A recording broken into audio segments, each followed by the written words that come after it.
warahmatullahi wabarakatuh. Selamat pagi Bapak Ibu, teman-teman semua yang berbahagia. Perkenalkan saya Febri dari Program Studi Rekayasa Tekstil Universitas Islam Indonesia sebagai moderator yang akan memandu acara.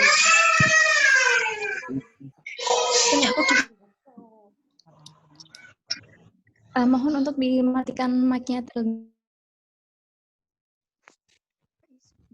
Sebelumnya, saya pribadi maupun panitia webinar Rekayasa Tekstil mengucapkan Selamat Hari Raya Idul Fitri 1441 Hijriah.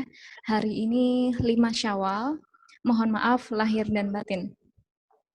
Alhamdulillah pada hari ini juga bertepatan hari Kamis, tanggal 28 Mei 2020, kita bisa melaksanakan webinar program studi rekayasa tekstil yang kedua dengan topik mewujudkan sumber daya manusia industri tekstil yang unggul.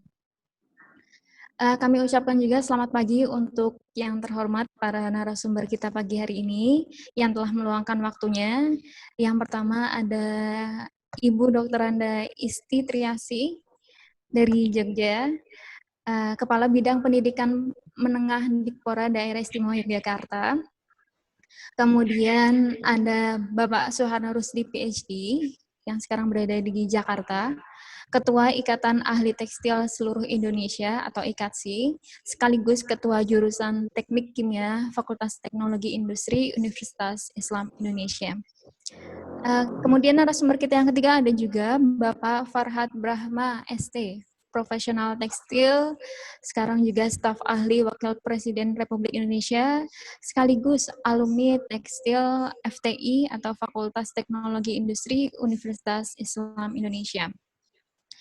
Sebagai informasi, alhamdulillah dari kuota 400 peserta, alhamdulillah yang mendaftar webinar kedua kali ini lebih dari 450 orang. Dan dari profesi, latar belakang yang berbeda, dari Sabang hingga Merauke, begitu ya.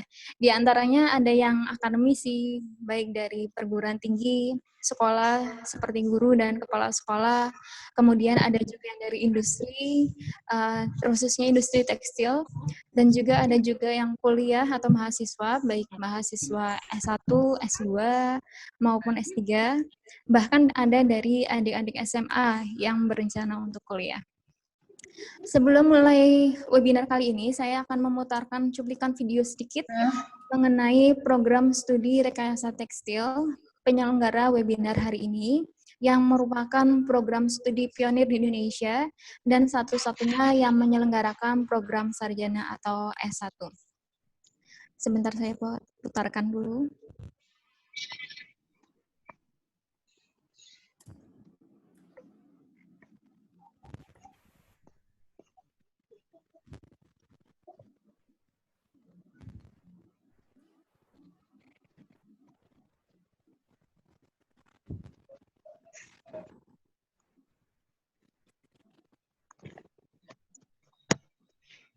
Studi terbaru di Universitas Islam Indonesia yang menjadi salah satu perguruan tinggi swasta yang memiliki akreditasi institusi A oleh BANPT. Tahun 2019 berdasarkan SK dari Dikti, izin program studi rekayasa tekstil Universitas Islam Indonesia disetujui dan dibuka untuk pendidikan sarjana atau S1. Program studi rekayasa tekstil di bawah naungan Fakultas Teknologi Industri memiliki visi menjadi program studi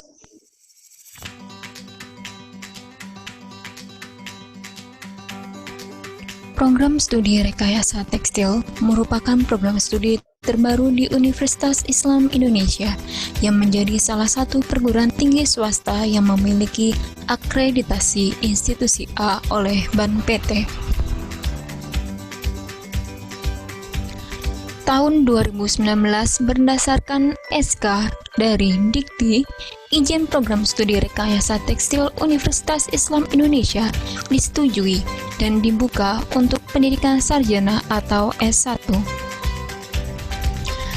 Program studi rekayasa tekstil di bawah naungan Fakultas Teknologi Industri memiliki visi menjadi program studi rekayasa tekstil sebagai penyelenggara aktivitas pendidikan, penelitian, dan layanan masyarakat dalam rangka pengembangan ilmu dan pemanfaatan teknologi di bidang manufaktur tekstil yang memiliki komitmen pada perubahan dan kemajuan serta unggul dan diakui di Asia Tenggara. Rekayasa tekstil adalah ilmu teknik yang menggunakan prinsip-prinsip fisika, kimia, ekonomi, dan seni dengan mentransformasikan material serat, benang, maupun kain menjadi produk-produk yang lebih inovatif, bukan hanya di industri fashion, tapi juga di berbagai sektor seperti medis, otomotif, proteksi, dan bangunan.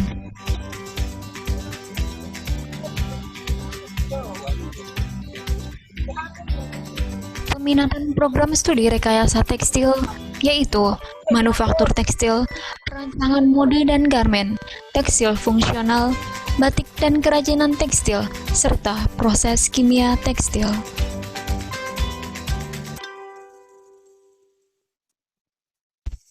Prodi Rekayasa Tekstil memiliki fasilitas laboratorium yang lengkap dan modern.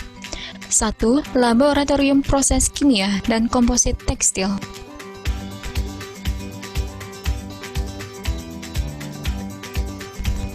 2. Laboratorium Teknologi Nano dan Plasma. 3. Laboratorium Simulasi dan Manufaktur Tekstil.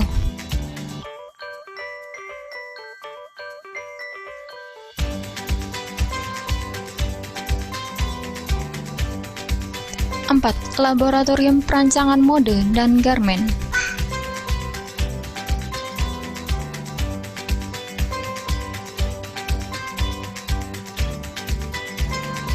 5. Laboratorium Batik dan Kerajinan Tekstil Tradisional.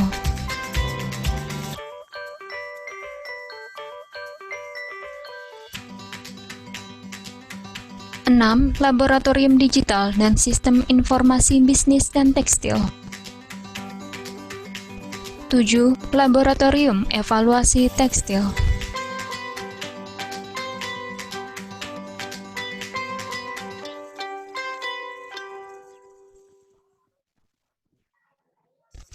Kerjasama yang dijalin oleh program studi rekayasa tekstil. Alumni program studi rekayasa tekstil telah berkontribusi pada masing-masing bidang dan institusinya di seluruh Indonesia.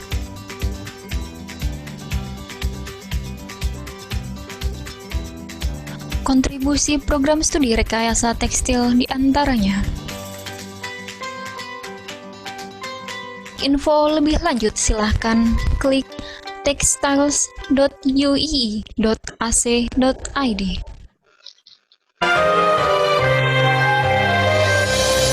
Universitas Islam Indonesia, padamu kami berjanji.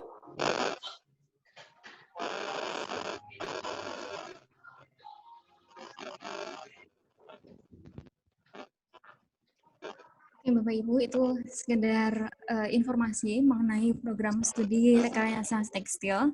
Untuk lebih lanjut, silahkan bisa kunjungi website kami di textiles.uii.ac.id. Kita ke acara inti untuk penyampaian materi oleh 3 narasumber kita hari ini. Jadi hari ini ada 4 sesi ya Bapak Ibu, teman-teman semua.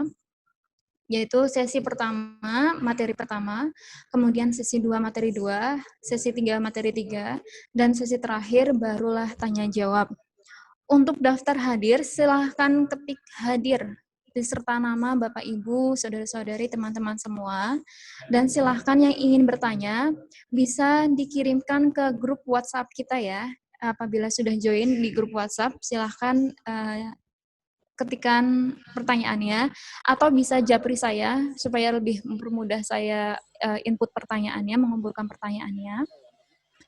Japri saya di admin grup WA, jadi nanti silahkan dicari admin grup WA-nya, Febri. Silahkan masukkan pertanyaannya. Nanti ketika sesi tanya jawab, saya akan menyampaikan pertanyaan beserta nama penanyanya.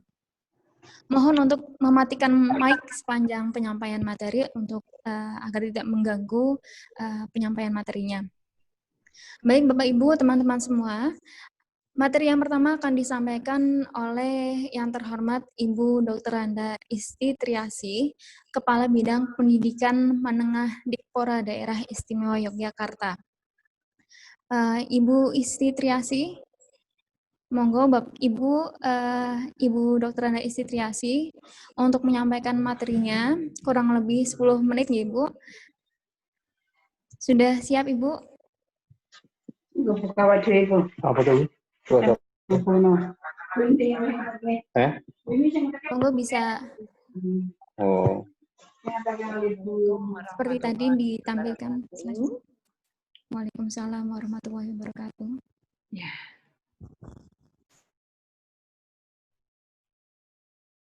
Assalamualaikum warahmatullahi wabarakatuh, para Bapak Ibu narasumber, Mbak Febri, serta seluruh peserta untuk seminar yang insya Allah dalam keadaan sehat tidak kurang suatu apa. Kami ucapkan selamat pagi dan alhamdulillah rasa syukur senantiasa kita panjatkan kehadirat Allah Subhanahu wa taala sehingga kita pagi hari ini walaupun saat ini Jogja baru hujan terus dari pagi, namun kita syukuri ya. Yang selanjutnya kami juga mengucapkan selamat Idul Fitri 1441 Hijriah. Taqabbalallahu minna wa minkum. Mohon maaf lahir batin, insya Allah kita mendapatkan semakin hari semakin meningkat ya, kita diparingi iman yang semakin tambah baik. Baik Bapak Ibu, perlu saya kenalkan, saya Isti Triasih dari Dinas Dikpora Daerah Istimewa Yogyakarta. Saya ada di bidang pendidikan menengah yang tentu ini dalam hal ini mendapat amanah untuk mengurusi jenjang SMA dan SMK yang ada di wilayah Daerah Istimewa Yogyakarta. Nah, kemudian Bapak Ibu, mungkin ini secara umum juga kami dalam hal ini akan menyampaikan beberapa hal terkait kebijakan secara nasional ya, terkait untuk SDM yang ada di Indonesia khususnya dari Bapak Presiden mengeluarkan instruksi Presiden yang tentu Bapak Ibu semuanya juga para peserta sudah perso sudah tahu bahwasanya ada instruksi Presiden ya nomor 9 tahun 2016. Nah, ini tentu dalam hal kita ingin bisa menyiapkan SDM yang unggul untuk bisa dalam hal ini mewujudkan Indonesia yang sebetulnya kita itu kaya raya, namun dari segi SDM kita memang masih banyak hal yang harus kita tingkatkan. Nah, kemudian terkait ini tentu kalau secara nasional Bapak Presiden juga menggarisbawahi SDM yang untuk bisa kita siapkan itu dari jenjang SMK, namun demikian dengan adanya Impres nomor ini dilanjutkan dengan revitalisasi, tentu revitalisasi kami dalam ini tidak hanya yang untuk jenjang SMK saja, di SMA pun kita juga merevitalisasi, kita siapkan para siswa-siswi SMA maupun SMK, khususnya SMK ini untuk bisa mereka siap untuk bisa menjadi SDM yang baik. Nah, kemudian beberapa hal terkait itu tentu ada kebijakan-kebijakan yang harus dilakukan di daerah. Nah, ini tentu kita dalam hal untuk bisa membuat implementasi yang ada di daerah untuk Impres ini, kemudian juga dalam hal kita menyiapkan peta jalan, baik yang SMK maupun SMK, kita juga melihat dari segi kurikulum yang ada, kemudian juga dari ini yang menjadi PR kita dalam hal untuk pendidik dan tenaga pendidikan, guru. Nah, ini memang kondisi secara nasional untuk jumlah guru yang ada ataupun juga yang guru SMK yang kejuruan ini juga butuh banyak dalam hal ini. Ya. Kemudian juga tentu untuk bisa kita meningkatkan kerjasama dengan kementerian ataupun lembaga terkait dan juga dengan Pemda dan juga jejaring kita dengan industri. Nah, ini Bapak Ibu semuanya. Nah, ini juga kita dalam hal bisa membekali untuk para siswa-siswi untuk dalam hal kelulusan, tentu kalau yang SMK dengan sertifikasi dan uji kompetensi sertifikasinya, dan kemudian juga dalam hal ini untuk akreditasi sekolah-sekolah. Dan yang tentu dalam hal ini tentu kita juga harus punya tim untuk kelompok kerja ataupun gugus tugas yang untuk pengembangan ini. Nah, ini harus dikawal sehingga dengan kerjasama link jejaring ada ini bisa kita manfaatkan. Nah, ini Bapak Ibu peserta, dan ini cuplikan kemarin ada Direktorat PSM, Direktorat Sekolah Menengah Kejuruan yang dari Kemendikbud, ada paparan dari Bapak Faisal Basri, dan juga dari Bapak Direktur terkait untuk data-data yang beberapa hal yang memang cukup mendapat perhatian kita dalam hal ini, beberapa hal untuk pertanian ataupun yang lain. Nah, ini termasuk juga untuk manufaktur industri. Nah, ini tentu harus menjadi perhatian kita. Nah, kemudian juga kalau kita melihat secara umum memang beberapa hal yang terkait untuk penduduk yang bekerja menurut lapangan kerja. Nah, ini memang beberapa hal ini yang keadaannya seperti ini. Nah, ini harus kita dengarkan. Nah, ini Bapak Ibu semuanya, kalau kita melihat kondisi secara nasional untuk pengangguran, nah memang kita dengan jumlah penduduk yang besar dan juga dengan bonus demografi yang ada ini tentu harus kita sikapi sehingga bagaimana cara kita bisa mengurangi pengangguran yang ada. Nah, ini tentu kalau kita melihat untuk pengangguran secara nasional memang walaupun SMK itu sudah dalam hal ini kita berupaya ya menyiapkan untuk bisa mereka bekerja, melanjutkan dan berwirausaha. Nah, ini tentu ternyata di dalam data yang ada sampai dengan 2020 ini yang untuk pengangguran yang ada di jenjang SMK yang walaupun mereka sudah dibekali itu masih cukup tinggi. Nah, ini memang tentu menjadi perhatian kita bersama-sama. Nah, ini mungkin ambil kita melihat data-data yang ada di provinsi seluruh Indonesia. Nah, ini memang kondisinya memang masih banyak yang secara rata-rata nasional ya, mungkin ada beberapa yang banyak. Namun demikian kita juga kalau melihat walaupun mungkin persentasenya kecil, namun mungkin untuk yang bekerja di sektor mana itu yang mungkin dari segi penghasilan mungkin ada di bawah. Nah, ini juga tentu harus dari sumber daya yang ada. Kemudian Bapak Ibu semuanya, kita Bapak Ibu dengan saat ini dengan kondisi yang ada wabah pandemi menjadikan kita semuanya prihatin, ya Bapak Ibu semuanya prihatin dalam hal ini semuanya tentu ini dari Tuhan ya, dari Gusti Allah. Allah memberikan makhluk kecil mungil kepada kita semuanya ini tentu harus kita bisa menyingkapi dan banyak hikmah yang ada di dalamnya. Nah, tentu kita dalam hal ini untuk dalam hal urusan yang ada di dunia pendidikan, khususnya kan yang ada di pendidikan menengah, kita harus bersikap. Dengan para siswa-siswi yang ada ini sangat banyak. Nah, kemarin ada surat edaran Dirjen Vokasi Pak Wikan Sakarito PSG terkait untuk SE nomor 1 tahun 2020. Nah, ini untuk bisa dalam hal pembelajaran praktek khususnya yang untuk SMK. Nah, ini memang harus bisa dilakukan secara bisa dengan daring maupun juga dengan luring ya. Nah, ini tentu juga dengan harus melihat protokol-protokol yang ada untuk bisa melakukannya. Nah, ini bisa melakukan dengan pembelajaran dengan yang diatur sistem blok. Kemudian juga bagi para peserta siswa-siswi ya untuk PKL yang prakrin ataupun praktek kerja lapangan ini memang kemarin sempat kita dalam hal ini mungkin tidak hanya yang di DI ya, semua di secara nasional saat anak-anak sudah ditempatkan di industri. Nah, itu juga ada imbuhan untuk ditarik kembali. Nah ini ada yang saat ini yang mungkin masih ada yang ada di laut katakanlah ya, ataupun di perusahaan-perusahaan. Nah ini memang tentu harus kita lakukan dengan pengamanan bagi anak-anak kita. Nah ini juga harus dengan kita menjaga standar ya. Protokol kesehatan harus kita lakukan. Nah ini ada kebijakan dalam hal ini untuk yang sudah dipulangkan. Nah ini sudah ya.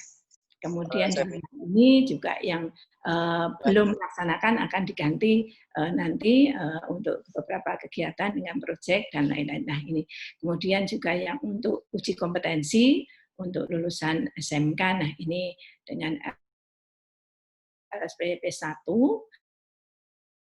tentu nanti Agustus 2020. Kemudian juga yang dengan industri, dengan LSP 3, nah ini juga nanti, ataupun dengan DUDI LSP 3, diberi waktu sampai dengan tahun 2020. Nah ini tentu harus kita tindak lanjuti, kami yang ada di Pemda untuk bisa menindaklanjuti dari SE, surat edaran dari Dirjen Vokasi Kemendikbud. Nah ini Bapak Ibu tentu kami dalam hal ini DIY mungkin kita juga dengan adanya COVID ini ingin mewujudkan untuk bisa menjadi dengan sesuai dengan misi-misi pendidikan kita, pusat pendidikan yang berbudaya di DIY yang terkemuka di Asia Tenggara ini tahun 2025 juga berat. Nah ini tentu harus bersama-sama kita wujudkan dari berbagai sektor. Kita tidak bisa berdiri sendiri, tentu juga dengan akademisi, juga dengan praktisi ataupun OPD-OPD yang lain yang harus kita gandeng bersama-sama untuk bisa mewujudkannya. Nah ini Bapak Ibu semuanya tentu harus ada sinergi dan tentu tidak lupa kita juga harus mewujudkan, kita harus dengan karakter yang ada menjadi patokan ataupun menjadi langkah kita untuk menjadi mewujudkan SDM yang berkarakter dan berkualitas. Nah, ini Bapak Ibu semuanya tentu permasalahan-permasalahan yang ada di SMK dan ini sedikit data yang ada di DIY terkait untuk kondisi sesuai dengan dapodik yang ada ya. Di SMA yang ada di daerah istimewa Yogyakarta ini sebanyak 161 itu, tapi ada dua yang tidak masuk di dapodik, itu SMK yang kerjasama dengan SPK ya, dengan luar negeri. Nah ini ada jadi 163. Nah, tentu dengan jumlah siswa yang baik SMA maupun SMK yang banyak. Namun demikian memang porsi di daerah istimewa Yogyakarta itu untuk lembaganya banyak yang ada di SMK. Nah ini Bapak Ibu semuanya. Jadi tentu kita harus mewujudkan untuk para siswa-siswa ini pembekalan, mereka punya kompetensi yang kuat untuk bisa mereka saat lulus itu bisa kita bekalinya. Memang masih juga ada yang putus sekolah, nah ini menjadi PR bersama. Tentu di provinsi lain juga mungkin kasusnya juga sama, karena juga ada beberapa faktor yang menjadikan anak-anak kita masih harus mengulang ataupun putus sekolah. Nah ini Bapak Ibu semuanya, nah ini kondisi yang ada memang secara umum hingga data yang masih 2018 namun hampir sama dengan yang 2019 yang terakhir, itu memang untuk guru-guru khususnya yang ada di guru kejuruan itu masih kurang. Nah ini tentu menjadi perhatian, kita juga sudah berkoordinasi dengan Kemendikbud melalui Dirjen GTK, nah ini menjadi perhatian bisa untuk bagaimana cara meningkatkan jumlah ada SDM yang ada untuk bisa membekali para siswa-siswi sesuai dengan kompetensi masing-masing. Nah ini mungkin saya lewati, kemudian juga terkait juga dengan hal ini Bapak Ibu, khususnya yang ada di daerah istimewa Yogyakarta, kita juga dalam hal untuk yang pengembang tekstil juga ada banyak, ini juga tidak hanya yang saya tulis di sini, namun ini khususnya yang mereka ada di Kriya Tekstil, khususnya yang SMK ini ada di beberapa sekolah, ada di Kabupaten Kulon Progo ataupun di Bantul, Sleman, dan juga di Yogyakarta ada. Kemudian yang SMA pun juga mengembangkan untuk tekstil. Contohnya juga dalam hal ini seperti melalui karya-karya mereka yang membuat tekstil khususnya dengan batik, dan juga yang sekarang itu ekoprint juga mereka kembangkan. SMA juga karya-karya mereka juga bagus-bagus. Nah, mungkin ini memang perlu kita lebih untuk kualitas. Nah, ini juga kerjasama dengan praktisi ataupun akademisi ataupun asosiasi yang tentu bisa untuk bisa meningkatkan kualitas mereka. Katakanlah ekoprint biar awet, bagaimana caranya tidak cepat luntur. Ini bagaimana cara perawatan, pemeliharaannya. Nah, ini tentu harus banyak kita kerjasama dengan pihak-pihak terkait dengan industri ataupun dengan akademisi. Nah, ini Bapak Ibu semuanya. Jadi tentu dalam hal ini terkait ini kami melalui dinas Dikborap yang ada di Dikborap berusaha untuk bisa mengatasi permasalahan-permasalahan ada, juga dengan tadi saya matur terkait juga dengan adanya peta jalan yang sesuai amanah yang dari Bapak Presiden. Kita juga sudah mempunyai roadmap untuk pembangunan atau pengembangan SMA maupun SMK. Nah, ini baik dari segi kurikulumnya, kita juga dari untuk tenaga pendidikan. Namun memang saat ini kita juga baru mendapatkan musibah dengan adanya wabah pandemi COVID-19 ini. Tentu ini menjadi keprihatinan kita bersama-sama. Namun demikian kita juga tentu tidak menyerah sampai di situ. Kita berupaya, dan kemarin juga dengan Dewan Pendidikan dan juga dengan Badan Promosi SMK terkait untuk bisa tidak hanya berhenti setelah dengan adanya COVID ini, karya-karya anak-anak kita ini juga perlu kita pasarkan. Nah, ini dengan badan promosi yang ada, kita juga akan berusaha nanti dengan gugus badan promosi yang SMK ini, ataupun untuk anak-anak karya ini bisa kita kembangkan. Anak-anak tidak hanya berhenti dengan adanya wabah ini, bagaimana cara dengan pemanfaatan IT yang ada, IT yang tentu saat ini kita dipaksa ya dengan pembelajaran dengan jarak jauh online, ataupun ini ya dengan ujian juga online. Sebentar lagi anak-anak SMA, SMK juga penilaian akhir tahun dengan online. Nah, mungkin kalau di DIY juga sudah alhamdulillah ya untuk pembelajaran online sudah, mungkin kita juga kalau melihat dari provinsi ataupun luar Jawa dan lain-lain juga, kita juga tentu harus mensupport teman-teman yang ada di luar Jawa untuk bisa semangat dalam pembelajarannya, karena kondisi yang ada ini memang kita butuh perhatian bersama. Nah, tentu dengan pemanfaatan IT, dengan platform-platform ataupun dengan kita di Jogja juga punya Jogja Belajar.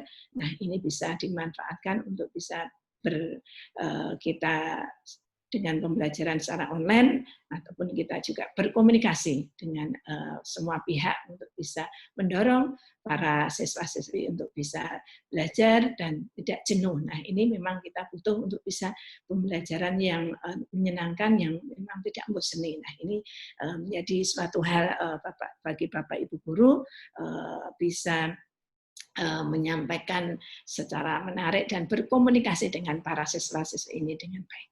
Itu mungkin barangkali yang bisa kami sampaikan, nanti bisa kita sambil diskusi. Kepada host, Mbak Febri, terima kasih. Assalamualaikum warahmatullahi wabarakatuh. Waalaikumsalam warahmatullahi wabarakatuh. Nggih, Bu Isti, matur nuwun sangat atas materi yang diberikan. Alhamdulillah kita banyak ilmu pengetahuan yang kita dapat dari Bu Isti, juga motivasi beliau mengenai penanganan pendidikan, bagaimana menanggapi pendidikan pada masa pandemi kali ini. Sebelum kita melanjutkan ke materi berikutnya, sedikit informasi juga bahwasanya di laboratorium program studi rekayasa tekstil ini untuk sebagai dukungan memerangi COVID-19 menyediakan jasa pengujian bahan APD atau alat pelindung diri untuk umum. Ini juga sudah kita beritahukan ketika webinar yang pertama. Saya akan memberikan sedikit cuplikan video mengenai lab pengujian khusus bahan APD tersebut.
Oke, Bapak Ibu, itu hanya sekedar kutipan mengenai video lab pengujian kami, khususnya bahan APD apabila Bapak Ibu atau misalnya ada di sini industri tekstil yang bergabung, bisa mengujikan bahan APD-nya atau alat pelindung diri di laboratorium program studi rekayasa tekstil. Untuk informasi lebih lanjut, bisa silahkan klik textiles.uii.ac.id yang bisa Bapak Ibu lihat di sebelah sini, di layar saya, sebelah kiri. Prodi Rekayasa Tekstil telah membuka pendaftaran mahasiswa baru untuk tahun ajaran 2020-2021.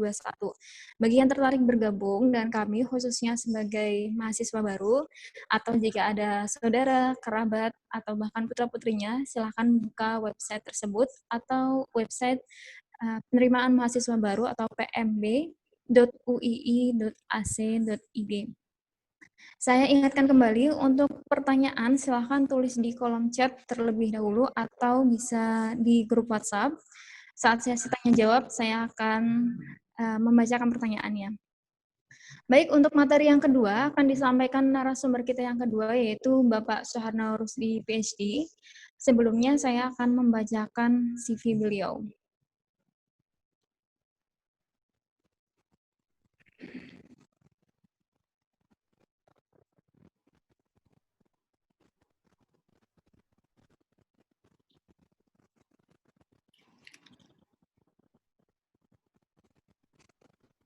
Oke, Bapak Suharno Rusdi PhD adalah alumni dari UII, jadi S1 beliau di UII Tekstil tahun 1984, kemudian beliau melanjutkan S3 di Australia, lulus tahun 1990.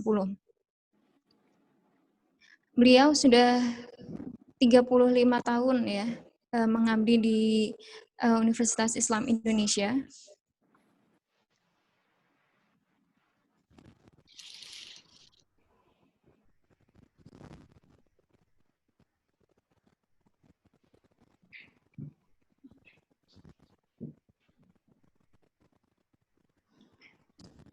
Kemudian jabatan yang pernah beliau ampu di Universitas Islam Indonesia diantaranya adalah Ketua Program Studi, Teknik dan Manajemen Industri, kemudian Ketua Lembaga Penelitian, kemudian pernah juga menjadi Dekan Fakultas Teknologi Industri. Selain itu beliau juga pernah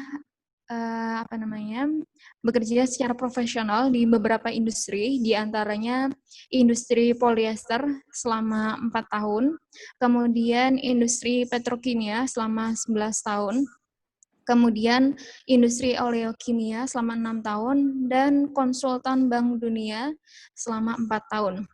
Dan sekarang beliau menjabat sebagai Ketua Program Studi Teknik Kimia dan sekaligus Ketua Umum Ikatan Ahli Tekstil Seluruh Indonesia atau IKATSI. Begitu sekilas tentang CV beliau.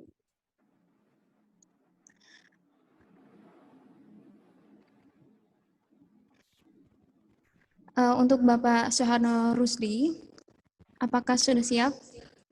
Siap, Mbak, insya Allah. Oke. Silahkan kepada yang terhormat Bapak Suharno Rusdi, waktunya kurang lebih 10 menit ya, Mbak. Waktu kami Terima persilakan. kasih. Bismillahirrahmanirrahim. Assalamualaikum warahmatullahi wabarakatuh. Terima kasih Pak Febri sebagai moderator dan juga kepada teman-teman partisipan di seluruh Indonesia. Ya.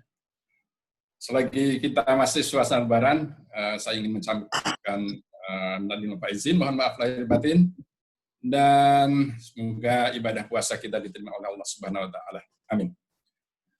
Kebetulan kita juga sekarang dalam suasana pandemi COVID. Marilah kita berdoa, mudah-mudahan ada teman-teman kita yang sakit terkena infeksi COVID bisa segera sembuh, dan mudah-mudahan yang belum terkena, kita jangan sampai terkena, tetap sehat, dan saya ikut berduka cita dengan teman atau saudara-saudara yang meninggal dunia karena virus COVID tersebut. Baiklah, kita akan menyampaikan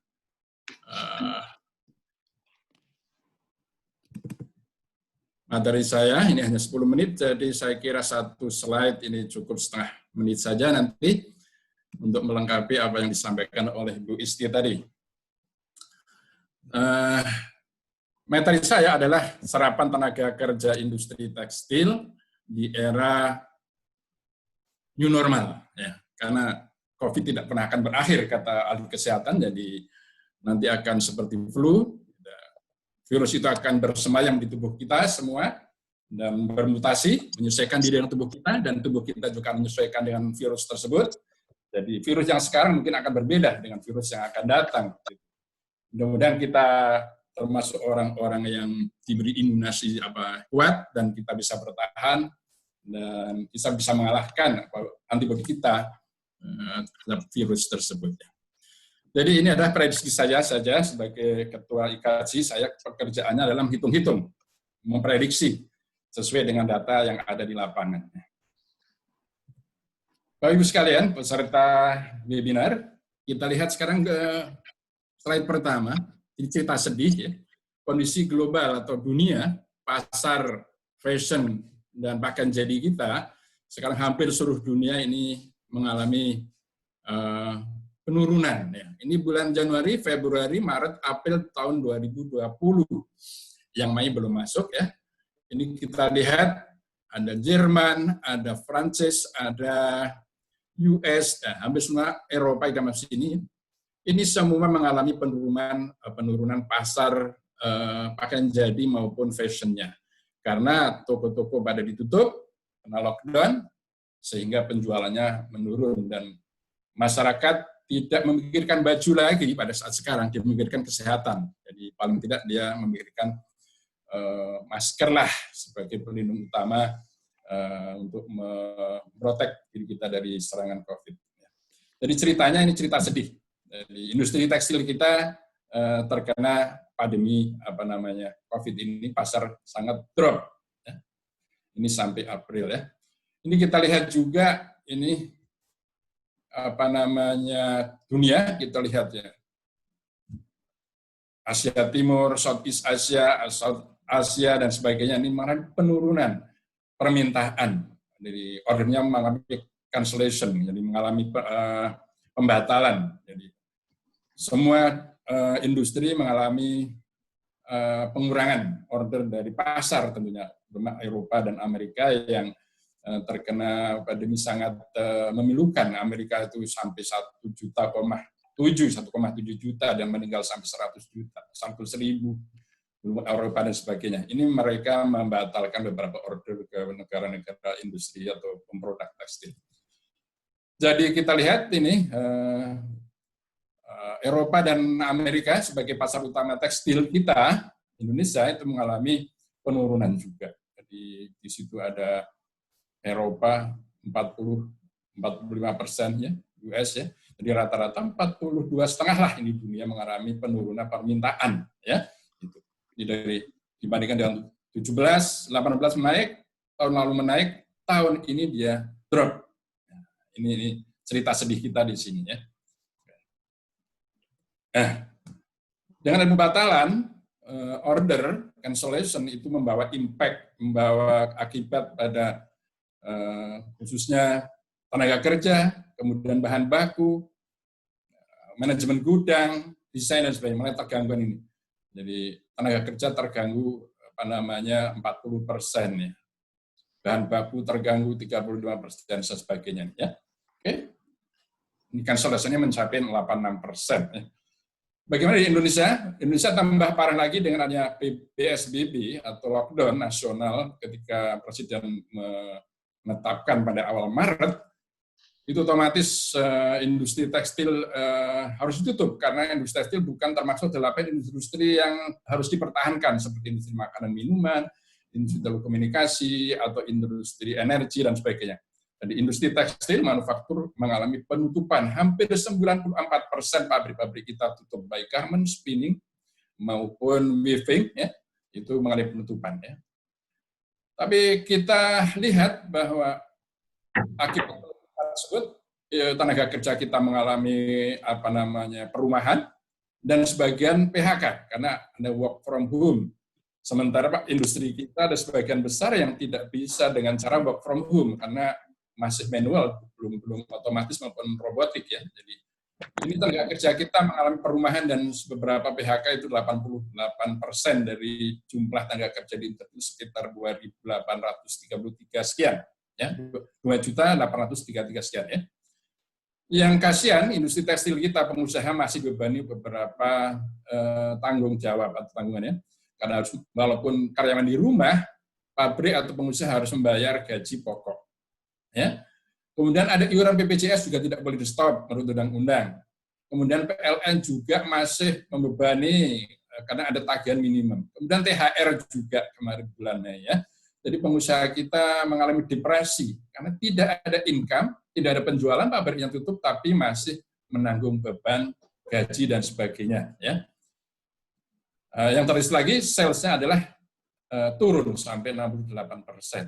Artinya tidak ada income, ya, karena toko-toko ditutup, mal ditutup, ya, pasar ditutup, ya, dan seperti tadi saya katakan, masyarakat tidak memikirkan baju lagi walaupun mau lebaran, ya, tapi memikirkan kesehatan itu lebih primer, ya. Walaupun di akhir-akhir saya lihat ada pasar-pasar yang melanggar lockdown dengan membuka diri, dan itu melanggar lockdown saya kira. Ya, kita lihat analisis IMF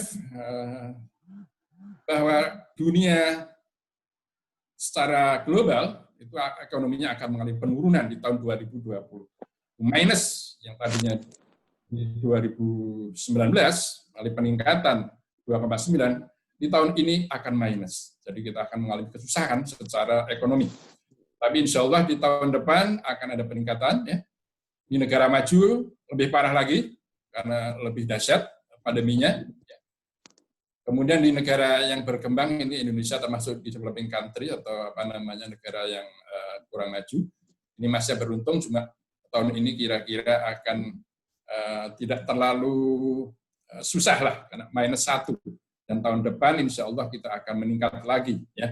Kalau fase new normal itu kita bisa lalui dengan bagus ya. Kita lihat Indonesia ini prediksi dari EDB, ya.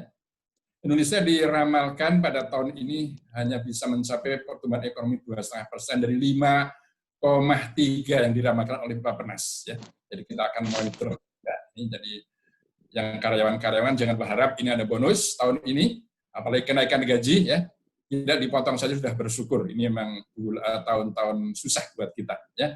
Dan jangan membuat kesalahan di kantor. Karena pengusaha biasanya kita dalam kondisi susah ini akan mencari-cari kesalahan, kita terlambat sedikit dipotong, ya, kesalahan sedikit diturunkan jabatan dan sebagainya. Kita harus hati-hati, ini tahun kritikal dari sampai bulan Desember depan, dan insya Allah tahun depan kita akan ada grow up, kita woke up, ya, Indonesia akan bertumbuh ekonominya sekitar 5% insya Allah, dan kita berdoa semuanya mudah-mudahan Indonesia tidak terpuruk, ya. Oke, jadi ini kesimpulannya dunia industri tekstil itu mengalami kesusahan ya, karena pasarnya itu mengalami penurunan, ordernya mengalami cancellation ya, dan pembatalan dan sebagainya ini. Jadi sampai 68% di bulan April dan Mei juga masih tinggi. Ini adalah worst case-nya atau pesimistik, ini perkiraan optimistiknya ya. Jadi di akhir tahun, kalau ini Juni kita new normal bisa lalui dengan bagus, insya Allah kita akan bertumbuh, ya, yang tadinya jadi 65%, ada pengurangan lagi, ya, sehingga akan naik-naik, pasar mulai dibuka, mal mulai dibuka, ini akan pesanan akan jalan lagi, sehingga di akhir tahun kita harapkan sampai sekitar 18% minusnya, ya, dan 10%. Kita ketahui tahun lalu pasar tekstil dan TPT kita itu sekitar 928 billion US dollar. Jadi ini tahun ini mungkin tidak akan tercapai, hanya separuhnya saja, sekitar 25 atau 30% saja saya kira. Ya.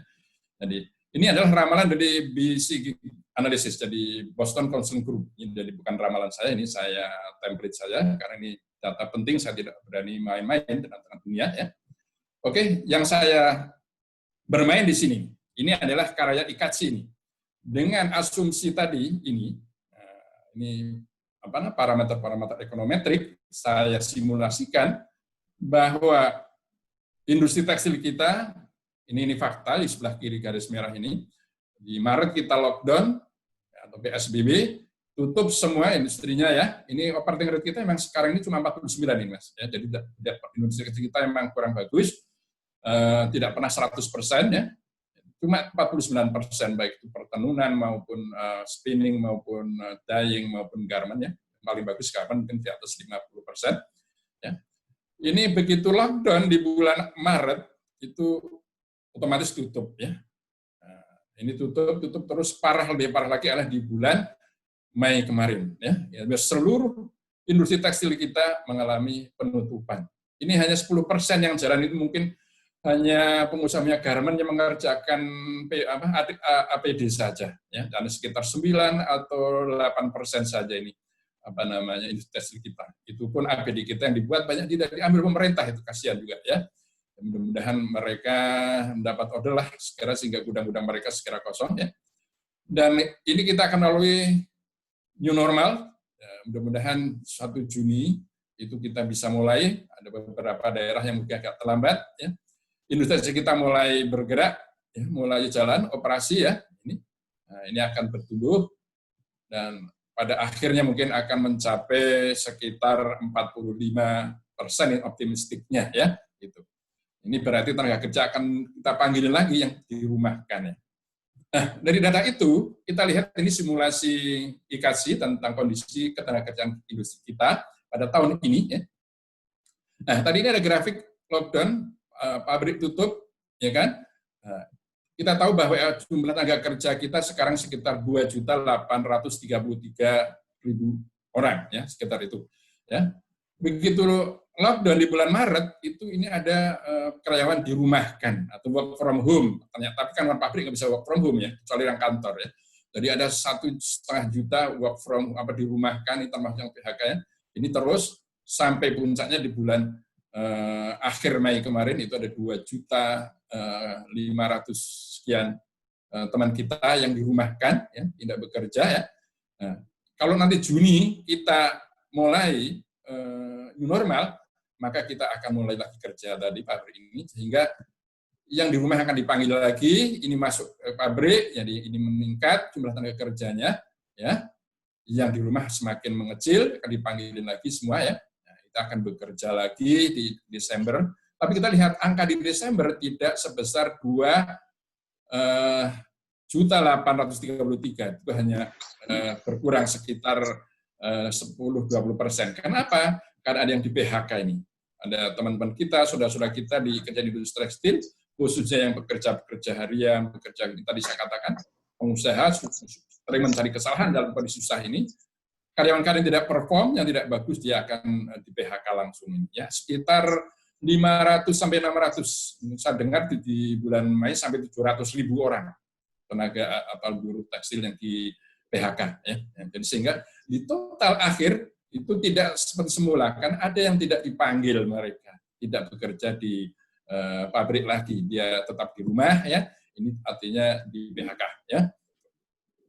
Oke. Nah, ini pengangguran kita sesuai dengan prediksi IMF di tahun ini memang akan meningkat. Indonesia mengalami pengangguran atau unemployment itu sekitar 7,5 juta orang, dari tahun lalu 5,2 juta ya. Ini mudah-mudahan saja dari beberapa partisipan ini tidak termasuk di dalam grafik yang muncak ini. Kita mudah-mudahan di luar ini ya. Gitu. Oke. Sekarang bagaimana ke depannya? Kita sedih, kita tidak boleh sedih terus karena sebentar lagi kita akan new normal, maka kita harus punya visi dan punya pikiran optimistik. Ya. Kata Allah, Tuhan tidak akan merubah nasib kita kecuali kita sendiri yang merubah. Innallaha la yughayyiru ma biqaumin hatta yughayyiru ma bi anfusihim, katanya begitu. Ya, jadi kita tidak boleh bertangguh tangan di rumah, kita harus semangat dan terus membuat harapan-harapan baru. Ya, karena hidup itu tanpa harapan tidak hidup, gitu ya. Oke. Nah, kita lihat ke depan dunia kita, dunia industri kita adalah menghadapi era kompetensi baru yang disebut sebagai industri 4.0 atau industri 4.0 ya. Kita lihat ini di era industri 4.0 atau 4.0 ini akan ada istilahnya kompetensi yang serba otomatis, robotik ya, simulasi ya, kemudian ada Internet of Things ya, cyber, cloud ya, mahadata ya, dan sebagainya. Ini kompetensi yang dibutuhkan untuk menghadapi era new normal ini ya. Oke. Nah, saya tampilkan hasil penelitian McKinsey, suatu konsultan akreditasi, dan ini diikut atau diambil oleh di ke depan di era ini ada 5 bidang industri yang akan menonjol. Pertama industri tekstil dan busana, industri kimia, elektronika, makanan atau food and beverage, otomotif, dan ini sudah masuk dalam rencana pembangunan jangka menengah pemerintah. Jadi kalau kita lihat Bappenas itu akan ada. Jadi alhamdulillah ini tekstil kita masuk dalam 1 dari 5 yang dipilih atau yang unggulkan ya. Kemudian dengan era digitalisasi itu diprediksi oleh McKinsey revenue bisnis kita akan meningkat mencapai 150 billion sebetulnya, bukan miliar ya. Ya. Kemudian akan ada penambahan tenaga kerja 3,7 juta. Ini harapan kita ya. Kemudian produktivitas kita akan naik karena dengan otomatisasi tadi, dengan lebih efisien ya. Kemudian partisipasi kerja akan naik juga sekitar 7% ya. Kemudian belanja online itu akan sekitar 7%. Jadi ini kesempatan buat kita karena di era new normal kita tidak diperkenankan kontak fisik ya, maka online merchandise ini akan dominan ya. Kemudian akan tumbuh industri kecil dan menengah sekitar 4,5 juta. Ya, kita lihat sekarang setelah kita lepas dari COVID ini dan kita menghadapi era new normal, maka kita operating rate kita insya Allah akan naik setelah tahun ini kita mengalami jeblok ini ya. Jadi hanya 21%. Kita akan sedikit akan naik ya dengan protokol kesehatan yang ketat tentu saja ini ya. Kita akan mengalami peningkatan, insya Allah itu ya bisa mencapai 47%. Ya, tidak akan semula tadi ya, ada pengurangan kiri-kanan. Ini yang hijau atau biru ini dengan catatan kalau pemerintah Indonesia melakukan restrukturisasi yang saya rekomendasikan, ya operating rate kita akan bisa mencapai 17%. Karena kita punya sekarang baru 49%. Jadi masih ada kapasitas yang idle, kapasitas yang tidak teroperasikan. Hendaknya pemerintah memperhatikan ini, ya, supaya dimodernisasi dengan bantuan dana, yang mesin-mesin kuno kita ganti, ya, yang roda gigi lama kita copot, kita ganti yang baru, motor-motor kita ganti yang RPM lebih besar, dan sebagainya. Ya. Sesuai dengan era kompetensi baru tadi, ya, maka serapan tenaga kerja akan meningkat ini secara bertahap. Ini pesimistiknya akan mencapai 2,7, ini mendekati 2,3 ya sebelum COVID. Dan kalau pemerintah Indonesia berhasil melakukan restrukturisasi, itu akan mencapai 3 juta orang yang terserap di industri tekstil gitu ya. Oke, dengan demikian, insya Allah kalau tadi ada restrukturisasi industri tekstil, maka ekspor kita akan meningkat. Ini total mungkin mencapai berapa ini? Bisa 14 tambah 17, jadi menjadi 30-an. Ya, ini ekspor kita, ini ada ekspor kita ini lokal, konsumsi lokal, jadi konsumsi kita akan mencapai 30 sekian billion US revenue-nya. Ya, dengan ekspor akan meningkat. Sekarang kita baru sekian ini ekspor kita. Ini hanya jeblok ini ya. Oke. Nah, resolusi kita ke depan untuk menghadapi new normal ini, maka kita harus rebranding. Ya. Sunset industri tekstil industri yang katakan sunset, kita harus rubah image kita menjadi sunshine. Ya, industri tekstil industri yang mencerahkan, yang tumbuh terus. Kita lihat tidak ada industri negara maju yang industrinya terpuruk. Ya, jadi kalau ada anggapan industri yang sunset itu anggapan yang keliru. Ya.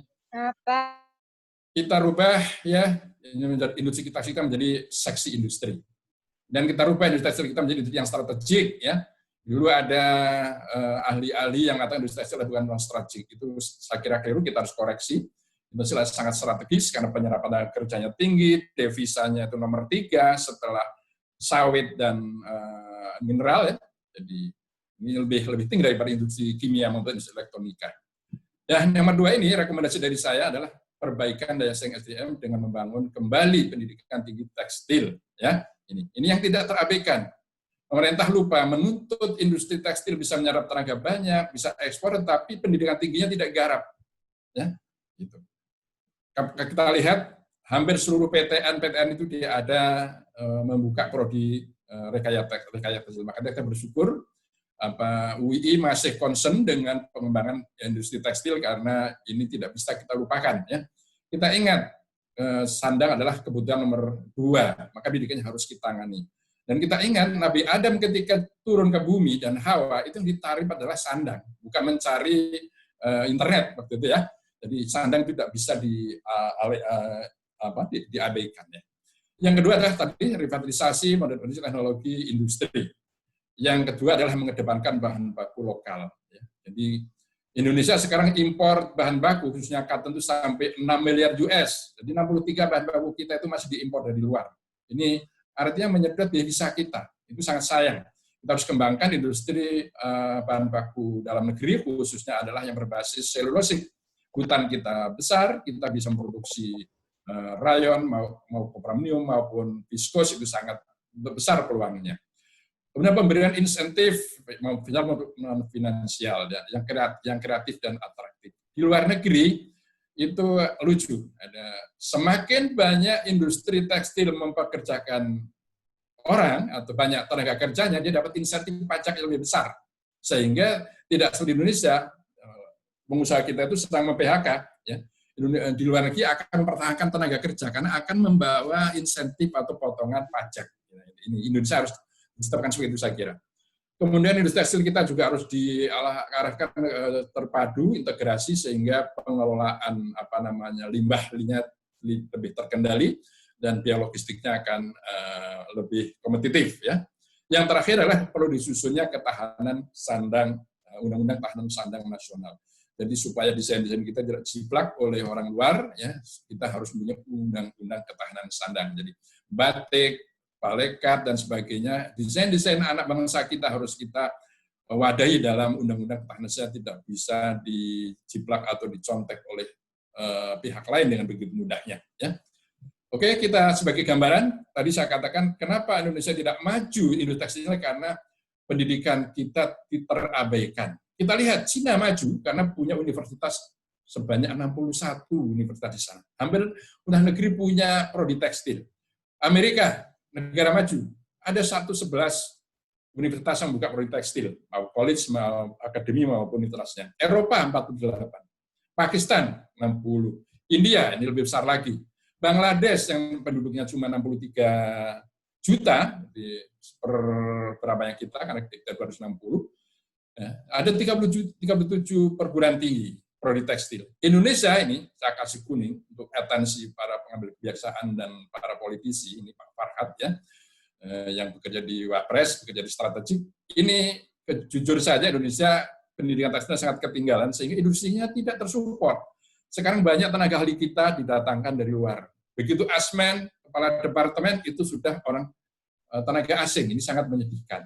Oleh karena itu saya kira ini sangat inisiatif yang bagus, UII membuka prodi rekayasa tekstil, walaupun mungkin ini baru, saya kira harapan yang akan kita ciptakan untuk bisa mengejar negara-negara lain, ya, supaya SDM-nya kuat. Karena tidak mungkin industri akan maju kalau SDM-nya lemah. Ya, ini harus kita perhatikan. Saya kira itu yang bisa saya sampaikan. Sekali lagi saya mohon maaf lahir batin, minta izin. Ya, semoga kita jumpa lagi dan mudah-mudahan apa yang sampaikan bermanfaat. Wabillahi taufiq wal hidayah. Wassalamualaikum warahmatullahi wabarakatuh.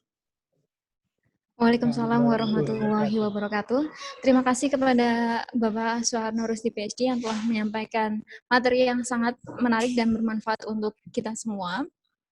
Sangat banyak yang bisa kita pelajari dari pemaparan dua narasumber kita. Nanti kita akan ke narasumber ketiga. Tapi sebelumnya saya akan menayangkan sedikit ya mengenai kelengkapan laboratorium program studi rekayasa tekstil, sehingga sumber daya manusia yang nanti tercetak akan mampu menghadapi dunia industri tekstil sesuai dengan keahliannya.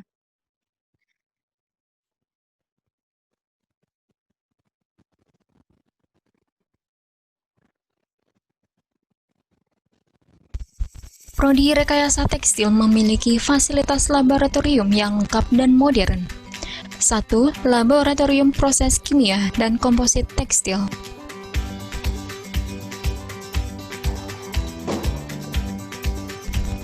2. Laboratorium Teknologi Nano dan Plasma. 3. Laboratorium Simulasi dan Manufaktur Tekstil.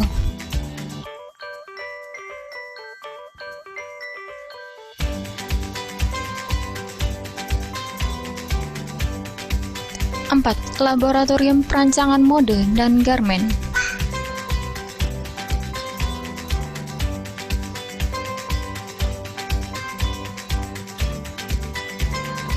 5. Laboratorium Batik dan Kerajinan Tekstil Tradisional.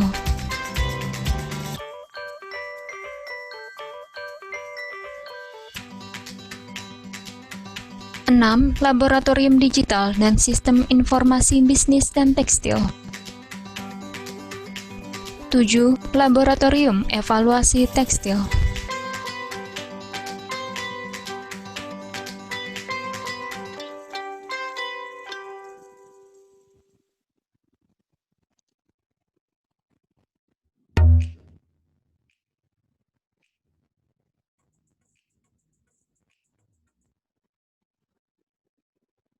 'Baik Bapak Ibu, itu sekedar sedikit cuplikan video mengenai kelengkapan laboratorium kami di program studi rekayasa tekstil. Untuk lebih lanjut bisa klik link di sebelah kiri saya, ada textiles.uii.ac.id. Kemudian Prodi Rekayasa Tekstil telah membuka pendaftaran mahasiswa baru untuk tahun ajaran 2020-2021. Kemudian bisa klik juga pmb.uii.ac.id. Baik Bapak Ibu, teman-teman semua, materi ketiga akan disampaikan oleh narasumber kita yang ketiga, yaitu Bapak Farhad Brahma ST. Sebelumnya saya akan membacakan CV beliau.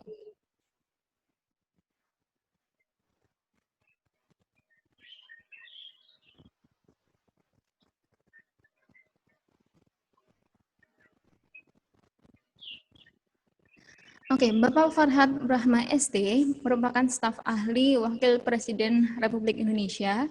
Kemudian beliau lulus S1 UII pada tahun 1999, jurusan Teknik Kimia, Teknik Tekstil. Kemudian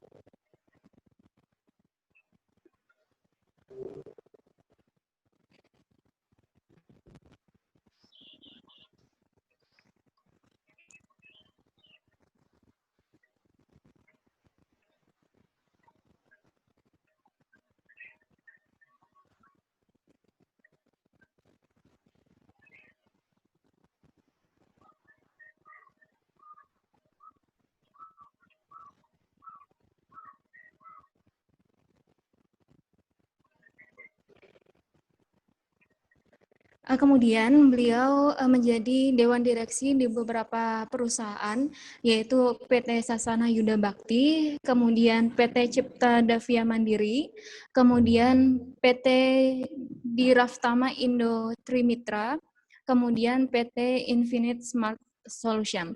Beliau juga menjadi direktur sekaligus pada masa sekarang ada dua perusahaan, yaitu PT Rea Kaltim Plantation, kemudian PT Grand Balikpapan, dan merupakan pemilik atau owner dari Novotel dan Ibis Hotel Balikpapan.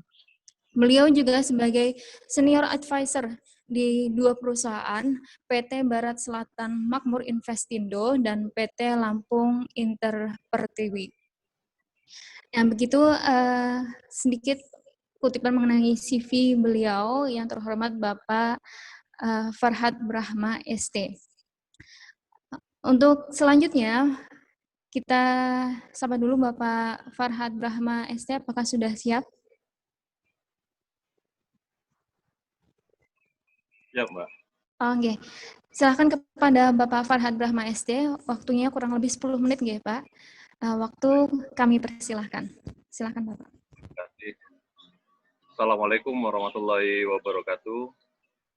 Waalaikumsalam. Dan syukur kita panjatkan kepada Allah Subhanahu wa Ta'ala. Sampai hari ini kita masih diberikan kesehatan untuk bisa bersama-sama mengikuti webinar kedua dari Prodi Rekayasa Tekstil Universitas Islam Indonesia. Terima kasih atas kesempatan yang diberikan kepada saya untuk menjadi salah satu narasumber berkaitan dengan tema kita pada hari ini, yaitu mengenai peningkatan kualitas sumber daya manusia industri tekstil. Nanti saya akan secara singkat saja menyampaikan, karena bagian besar sebenarnya sudah diulas juga oleh Pak Arno. Intinya, cuma saya akan mulai runtut dulu dari bagaimana sih perjalanan revolusi industri sendiri dikaitkan dengan kebijakan apa yang dilakukan oleh pemerintah kita berkaitan dengan untuk mensukseskan revolusi yang 4.0 itu yang tadi sempat diulas oleh Pak Arno. Baik, saya mungkin mulai tampilkan dari slide.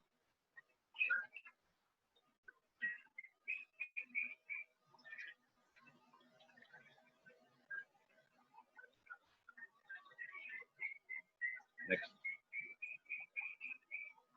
Jadi saya mengangkat strategi peningkatan kualitas sumber daya manusia melalui industri tekstil, yaitu kita fokus pada industri 4.0 ya. Selanjutnya, seperti yang kita ketahui bahwa industri sebagai penggerak pertumbuhan ekonomi itu menjadi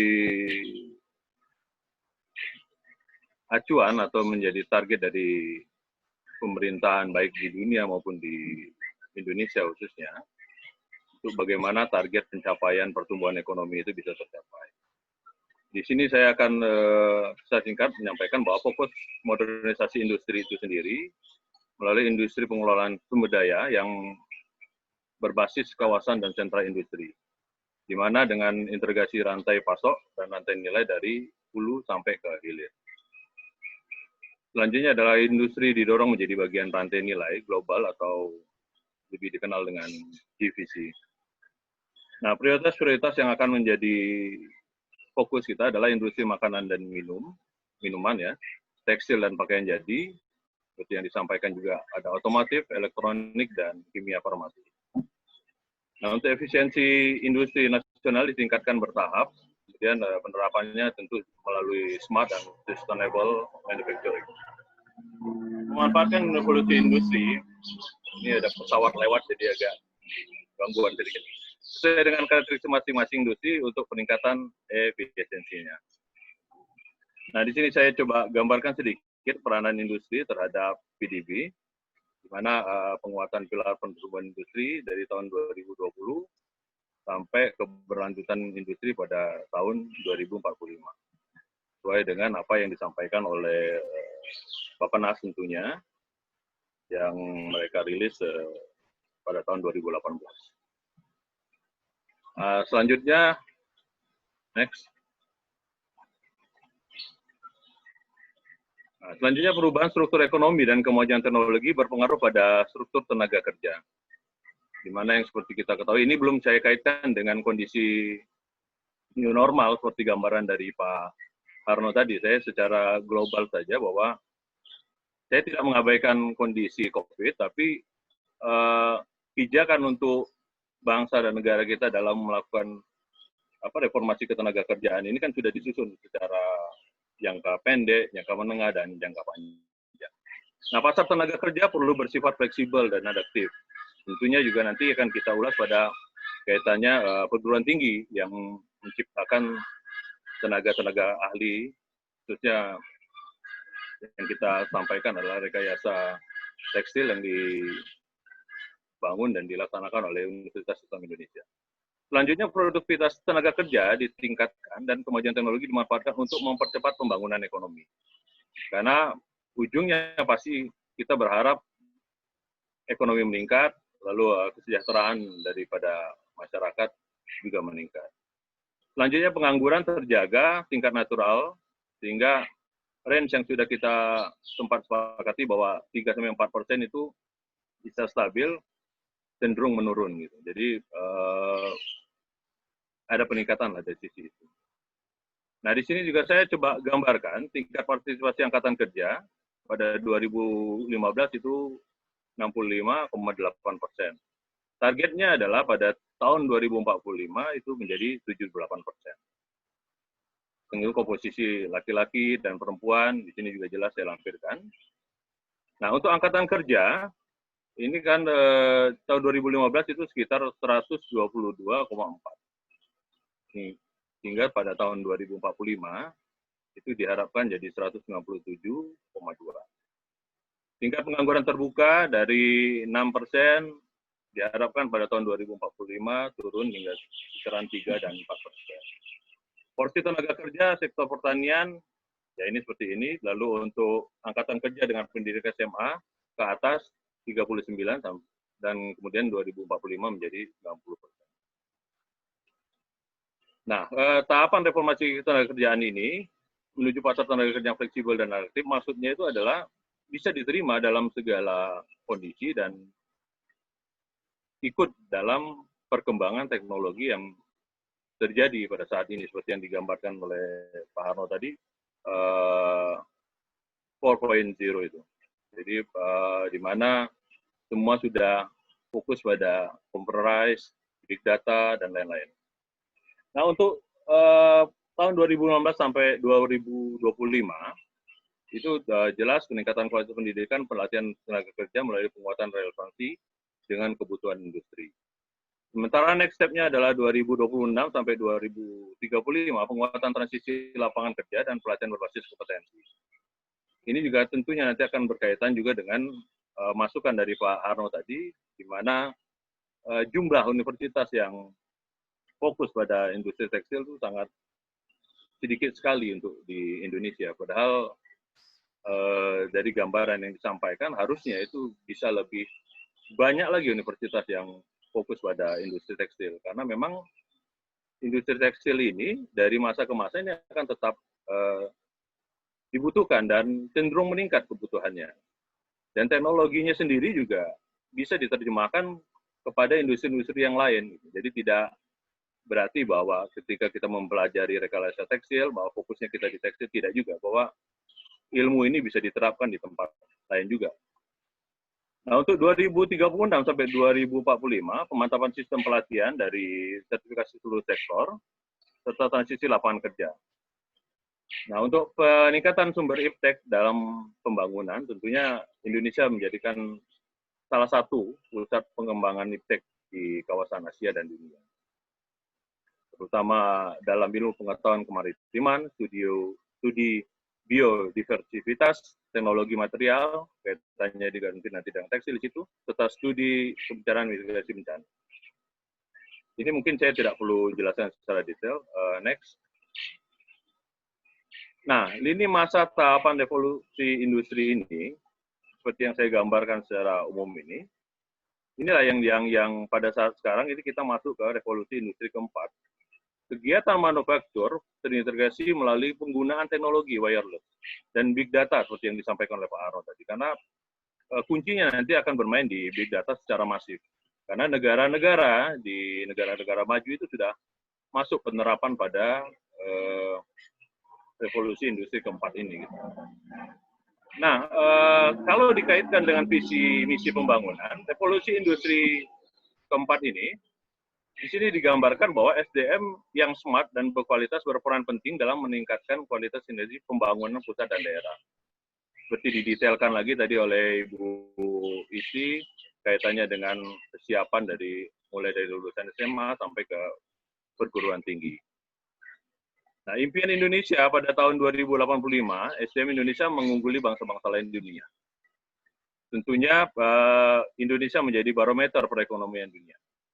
Salah satu mungkin fokusnya kita adalah berkaitan dengan industri halal juga di sini. Kenapa saya sisipkan industri halal di sini? Karena memang salah satu yang menjadi fokus dari Bapak Wakil Presiden itu bagaimana industri halal itu menjadi trendsetternya itu di Indonesia. Nah, apakah itu berkaitan dengan garment, berkaitan dengan yang lain, tapi tentunya ini harus didukung dengan kesiapan Indonesia. Tapi kita akan mulai, insya Allah, harusnya kalau tidak terjadi COVID, ada beberapa rangkaian berkaitan dengan industri tekstil yang berbasis Islami atau halal gitu, akan kita lakukan mulai bulan Agustus ini. Cuma mungkin karena kondisi seperti ini kan akan ada pending kegiatan gitu. Di situ rencananya sebenarnya kita juga akan mengundang beberapa negara-negara, termasuk juga beberapa Perdana Menteri untuk menghadiri event yang akan kita bikin itu. Nah, selanjutnya, kondisi SDM saat ini memang secara pendidikan, seperti yang disampaikan Pak Arno itu terbatas ya universitas yang melaksanakan itu. Tentunya berkaitan dengan industri tekstil, tantangan kita adalah bagaimana SDM kita pada tahun 2024 itu menjadi yang berintegritas, nasionalisme, tentunya punya kawasan global sehingga dia tidak ketinggalan baik itu dengan teknologi maupun kekiniannya dengan negara-negara maju. Untuk IT, bahasa asing dan segala macam itu menyesuaikan karena memang komunikasinya kan tetap masih menggunakan bahasa Inggris. Nah, strategi peningkatan produktivitas, peningkatan referensi daya saing pendidikan tinggi tentunya berperan ya dalam bagaimana mewujudkan pemikir, karena yang disampaikan Pak Harno itu betul sekali bahwa kekhawatiran kita saat ini bahwa untuk mungkin serikat asmen atau apa itu larinya jadi kelulusan luar negeri. Padahal seharusnya bisa dimaksimalkan dengan lulusan kita. Nah, salah satu beberapa item yang coba saya ulas di sini adalah kerjasama perguruan tinggi dengan industri dan pemerintah. Tentunya peningkatan kualitas perguruan tinggi, vokasi berbasis industri. Sehingga ketika mereka lulus, itu sudah siap. Gitu. Mereka tidak lagi kagok melihat kondisi industri kita dan lain-lain. Gitu.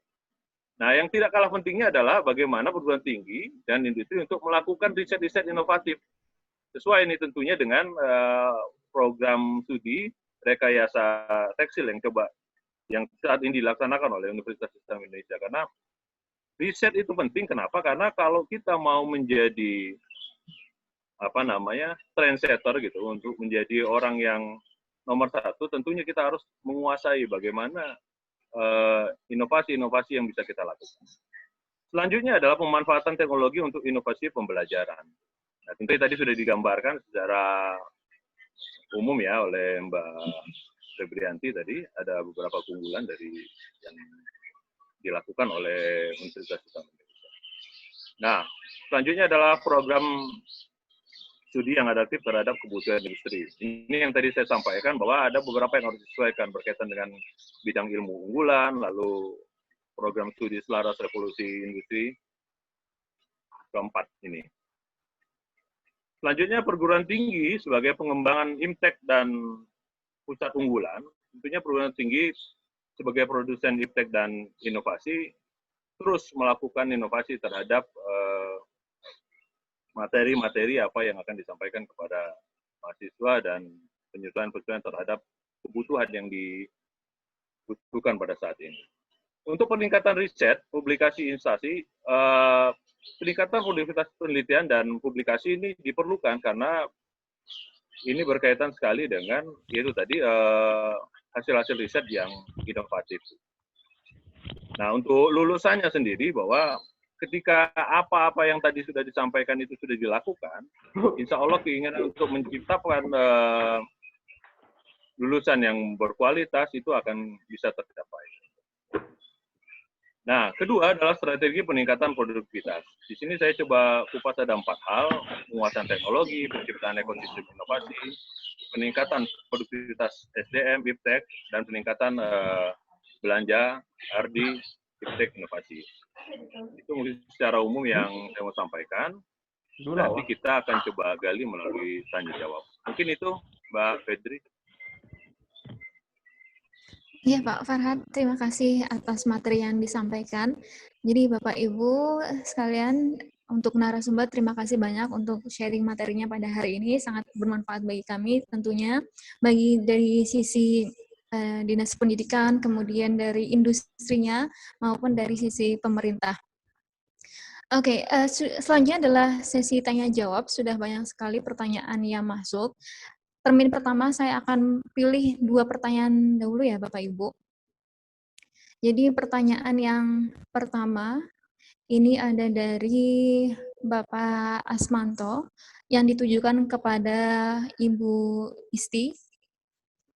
Strategi apa yang dilakukan untuk menghadapi jumlah lulusan SMK agar tidak menjadi pengangguran produktif?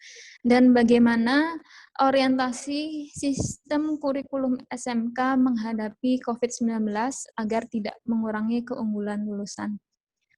Silakan Ibu Isti bisa dijawab untuk pertanyaan dari Bapak Asmanto. Terima kasih Mbak Febri. Pak Asmanto dari mana Mbak? Dari UII, Oh dari ya. Jogja.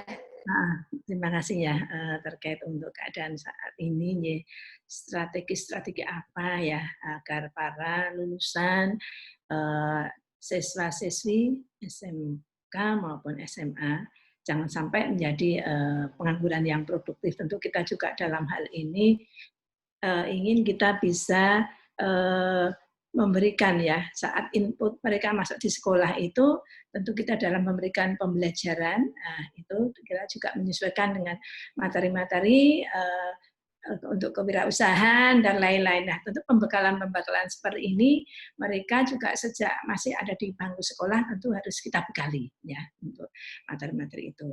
Nah, kemudian juga dalam hal ini terkait saat ini di masa pandemi COVID ini tentu kita juga dalam hal ini ada usulan-usulan sebetulnya ini sudah mulai masuk ya, usulan untuk KTSP dari masing-masing sekolah kurikulum. Nah, tentu kita saat mengesahkan kurikulum itu harus juga kita sesuaikan kurikulum itu dengan kurikulum saat ini ya, untuk pembelajarannya harus bagaimana. Nah, ini memang harus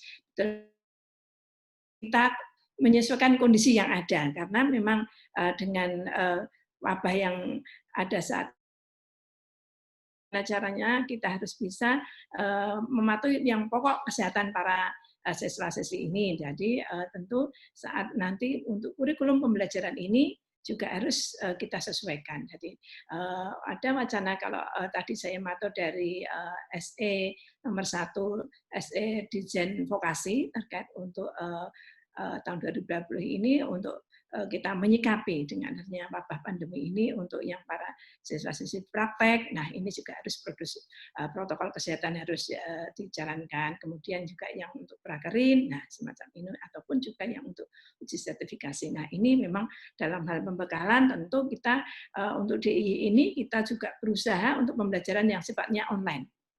Kita terus berusaha, kita pantau sekolah-sekolah, memang masih ada 1-2 yang terutama yang pelosok untuk pembelajaran yang katakanlah aksesnya tidak bagus. Namun mayoritas sebagian besar kita juga dengan pembelajaran secara online ini sudah kita lakukan. Nah, memang tentu dengan kita berusaha untuk pembelajaran. Nah, ini memang sangat Bapak Ibu guru dituntut kreativitasnya dan juga dalam hal ini juga aksesnya juga harus bagus. Nah, ini tentu harus kita selalu berkoordinasi dengan sekolah-sekolah seperti itu Pak Asmanto. Jadi upaya-upaya juga sudah kita lakukan. Gitu. Baik Ibu Isti, terima kasih atas jawabannya. Kita akan lanjut nggih ke pertanyaan yang kedua. Ini disampaikan dari Ibu Erna dari UNES. Nes. Ditujukan kepada Pak Farhat nggih. Terobosan apa yang perlu dilakukan pelaku usaha tekstil, fashion, dan konsumen dengan kondisi new normal, tentunya sinergis dengan sumber daya manusia yang unggul, ditinjau dari akademisi. Monggo Pak Farhat. Ya, ini mantap juga pertanyaannya ini. Ibu siapa tadi, Mbak Febri? Ibu Erna Bu dari Ahmad? UNES. Erna dari iya, Ibu. UNES. Karena dari UNES, ya. Kalau kita kaitkan dengan kondisi sekarang kan industri garment, industri tekstil khususnya yang ada pada saat ini kan lebih kepada pakaian jadi ya, pakaian jadi atau katakanlah sekarang trennya orang bikin masker gitu ya, masker yang fashion gitu, yang itu secara online dijual, dipasarkan, tapi tentunya standar protap untuk COVID itu tetap diterapkan. Apakah itu saringannya, bahannya, materialnya, dan segala macam. Nah, kalau dari sisi akademis tentunya ini juga tidak lepas dari kondisi industri tekstil yang sekarang mungkin lebih banyak kalau mengambil istilah itu tiarap dulu gitu, karena memang industri tekstil sekarang ini kan memang masih menerapkan banyak tenaga kerja di dalam proses pelaksanaannya. Padahal dalam keputusan pemerintah industri tekstil itu termasuk industri yang tidak menjadi prioritas, harus tetap dibuka gitu.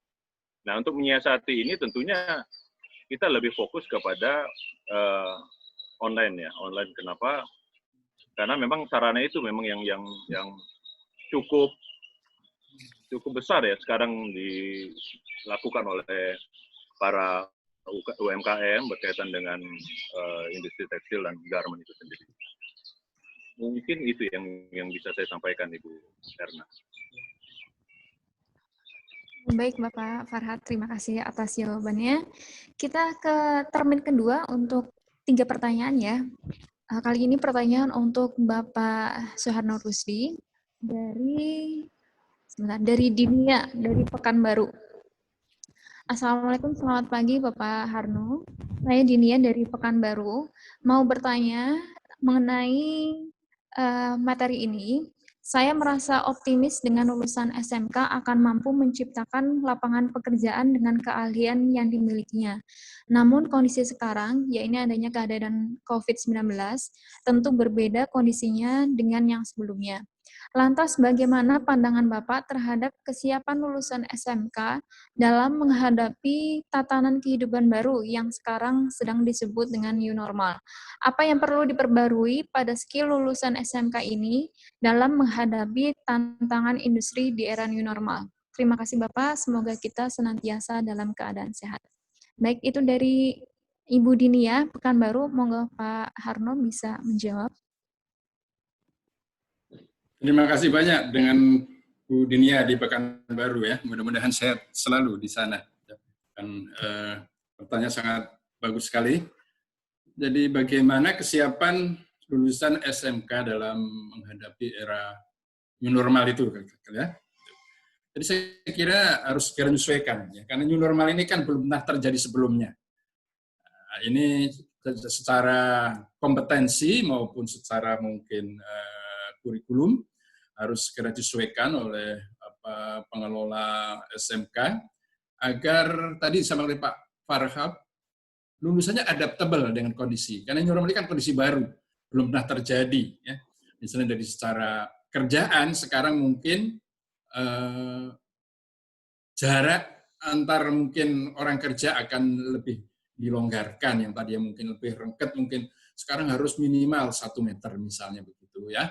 Itu mempengaruhi daya serap pabrik-pabrik ini ya. Sehingga yang tadinya bisa mungkin satu ruangan bisa katakanlah 10 orang, mungkin sekarang hanya 5 orang. Ya. Itu baik di restoran, maupun di pabrik, maupun di segala pelayanan bisnis, ini akan pertama, sektor bisnis akan menyediakan atau harus menyediakan ruang yang lebih luas untuk jumlah manusia yang sama dari segi kuantiti tenaga kerjanya.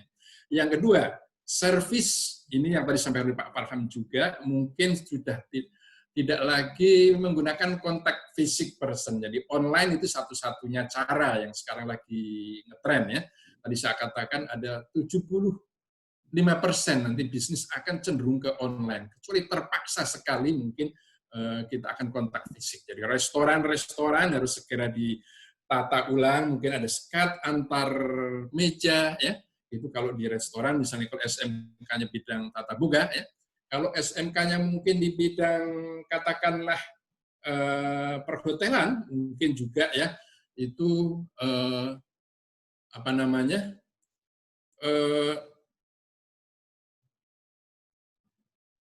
halo, ya harus disesuaikan dengan kondisi yang baru sekarang ini, gitu ya. Jadi mungkin di SMK harus ada kurikulum menyesuaikan dengan kondisi normal yang dituangkan oleh SK Menteri Kesehatan yang lalu itu segera harus disesuaikan ya. Jadi itu supaya tidak kagok karena ini semuanya kebiasaannya akan kita lakukan ya. Mungkin virus ini tidak akan pernah hilang menurut orang ahli kesehatan, akan ada terus, akan bermutasi dan tubuh kita juga menyesuaikan yang virus tadi saling menyesuaikan nantinya. Jadi ini harus persiapkan sebaik mungkin supaya lulusan-lulusan bukan SMK saja saya kira semua lulusan perguruan tinggi supaya karena akan menghadapi budaya baru di transportasi mungkin akan tidak boleh tempat duduk juga berdekatan dan sebagainya. Di sebuah aspek kehidupan akan mengikuti protokol kesehatan. Itu saya kira yang harus kita perhatikan dan saya khawatir nanti protokol kesehatan menjadi kode etik di dalam penilaian kantor ya. Jadi orang tidak pakai masker mungkin dianggap melanggar, hukumnya hilang misalnya gitu ya. Orang mungkin goncengan yang bukan katakanlah sama-sama alamatnya akan kena penalti dan sebagainya. Sekarang sudah mulai. Jadi ada beberapa rule of game yang disesuaikan dengan kondisi baru. Yang saya kira ini ya perlu pendalaman dan perlu penyelesaian berikutnya. Saya kira itu Bu Diana di Pekanbaru. Oke, Bapak matur nuwun. Untuk selanjutnya ada pertanyaan yang sebenarnya banyak sekali masuk, tapi kami ambil 2 lagi ya. Yang pertama dari Ibu Sisilia Akmal, mungkin ini untuk Bu Isti. Di tempat kami, pengusaha tekstilnya banyak kaum tua. Nah, bagaimana cara menumbuhkan minat anak muda untuk mengembangkan industri tekstil? Mungkin dari segi kedinasan pendidikan atau dari DIY, pemerintah DIY sendiri bagaimana supaya menumbuhkan minat untuk pemuda ini untuk masuk misalnya kejuruan tekstil atau kuliah di program studi mungkin rekayasa tekstil. Silakan Ibu Isti. Terima kasih Bu Cecilia. Memang untuk minat para siswa-siswi kita berusaha ya Bu. DIY ini juga dalam hal memang sebelum COVID ini untuk tekstil juga lumayan pangsanya kan bagus. Nah ini mulai dari sekolah-sekolah itu untuk jurusan-jurusan atau kompetensi yang ada ini para Bapak Ibu guru berusaha juga mengajak para siswa ini dengan kreativitas mereka ya, inovasi-inovasi yang ada. Nah ini dengan mungkin desain yang contoh ya saya pernah ngelarisi karya anak SMK 5 Jogja yang itu batik ternyata saya perhatikan itu desainnya itu lucu-lucu kayak selera anak-anak muda sekarang. Nah ini mungkin menjadi salah satu untuk para siswa-siswi ini mereka juga nanti kedepannya dalam hal ini untuk tekstil ini juga tidak hanya yang dari para orang tua saja yang berminat, ya. Jadi juga di sekolah-sekolah yang lain, tidak hanya yang di SMK, di mata pelajaran mapel yang kewirausahaan itu kan juga ada di SMA. Nah ini mereka juga di situ dengan Bapak Ibu guru di sekolah, mereka berkarya untuk itu. Nah inilah kunci dari Bapak Ibu guru di sekolah bisa menumbuhkan minat, bakat ataupun inovasi dan kreativitas dari para siswa-siswi ini, sehingga minat mereka untuk masuk ke kompetensi ataupun jurusan dari tekstil ini ataupun yang akan ke prodi yang di perguruan tinggi ini semakin dari bawah ini juga ada. Dan memang di jenjang tidak hanya yang SMA SMK, yang jenjang SD SMP kemarin itu juga ada lomba batik tekstil, itu juga ada. Mulai dari lini yang paling di pendidikan di SMP saja sudah ada seperti itu. Jadi bakat minat ini memang harus dikawal oleh sekolah seperti itu. Oke, terima kasih jawabannya. Untuk pertanyaan yang terakhir di termin kedua, ini untuk Bapak Farhad. Sebentar saya carikan untuk pertanyaannya. Nah, ada pertanyaan dari Bapak Riza Atut dari Tekstil UI Angkatan 99. Dengan peningkatan teknologi industri 4.0, antara lain ada digitalisasi dan internet based. Bagaimana prediksi serapan tenaga kerja bisa meningkat, sedangkan teknologi tersebut lebih banyak menggunakan tenaga kerja karena bersifat otomatik. Silakan Bapak Farhad bisa menjawabnya. Ya, baik. Nah, untuk penerapannya sendiri memang kita akan melakukan banyak penyesuaian yang berkaitan dengan bagaimana interaksi dari teknologi itu tetap dinakodai dan dilaksanakan oleh kita sendiri, maksudnya untuk bagaimana sinergi antara teknologi dan manusia itu tetap dijalankan gitu. Ambil contoh umpamanya ini kan kita berkaitan dengan industri besar ya, industri besar, skala besar tentunya juga dengan adanya penerapan revolusi industri keempat itu tidak berarti bahwa tenaga kerjanya juga dikurangi, tidak. Gitu. Bahwa ini berkaitan dengan bagaimana produksi itu bisa lebih banyak lagi, meningkat lagi gitu. Jadi bisa saling sinergi, saling support gitu. Bukan berarti ketika kita masuk revolusi industri ini yang lebih banyak bekerja mesin umpamanya, manusianya kurang. Tidak seperti itu gambarannya gitu. Ini berkaitan dengan target bagaimana hasil dari produksi itu bisa meningkat dengan kolaborasi kedua komponen tersebut. Nah, itu yang mungkin yang bisa saya jelaskan sedikit berkaitan dengan pertanyaan dari Bapak itu. Oke, baik Bapak Farhad, terima kasih atas jawabannya. Kita ke termin ketiga, karena ini masih ada beberapa pertanyaan yang terus masuk. Ini ada dari Ibu Reski Fatimah dari program Pascasarjana Universitas Hasanuddin. Lebih ke Ibu Isti ya, karena ini mengenai pendidikan. Tantangan apa saja yang dihadapi oleh pendidik dalam pembelajaran di revolusi industri 4.0 di tengah pandemi COVID-19, dan bagaimana cara efektif pendidik untuk menghadapi tantangan tersebut? Silakan Bu. Ini Bu dari Makassar ya? Iya, Hasanuddin. Ya. Hasanuddin ya. Terkait memang dengan kondisi yang ada saat ini, tidak mudah kita dalam hal untuk bisa memberikan pembelajaran kepada para siswa-siswi yang ada. Nah, ini tentu upaya-upaya telah dilakukan ya melalui pemerintah secara nasional, juga dalam hal ini kalau ada keterbatasan dalam hal akses, ya, akses untuk internet, jejaringnya ataupun bit-bit yang ada itu tidak mencukupi. Nah, ini juga yang jauh dari pelosok itu juga bisa mengikuti melalui pembelajaran yang ada di TVRI ya, itu juga ada, ataupun juga radio. Nah, tentu kita dalam hal ini, Bapak Ibu Guru, contoh yang kami yang ada di DIY di Jogja itu, koordinasi kami dengan surat edaran yang ada untuk pembelajaran jarak jauh BCJ online, setiap 2 minggu sekali kita mengadakan ini ya, ada perpanjangan surat edaran terkait untuk pembelajaran berbasis online ini. Nah, ini sekolah-sekolah juga kita pantau untuk bisa bagaimana mereka aksesnya, dan juga baik melalui kepala sekolah ataupun kepala sekolah juga memantau dengan Bapak Ibu gurunya. Saat kami juga monitor ke sekolah-sekolah, kita lihat mereka juga menggunakan beberapa ini untuk pembelajaran yang baik dari yang ada melihat pemerintah, dari nasional kan kita juga ada melalui rumah belajar yang Pustekom ya, untuk yang dipunyai Kementerian Kemendikbud itu ada rumah belajar.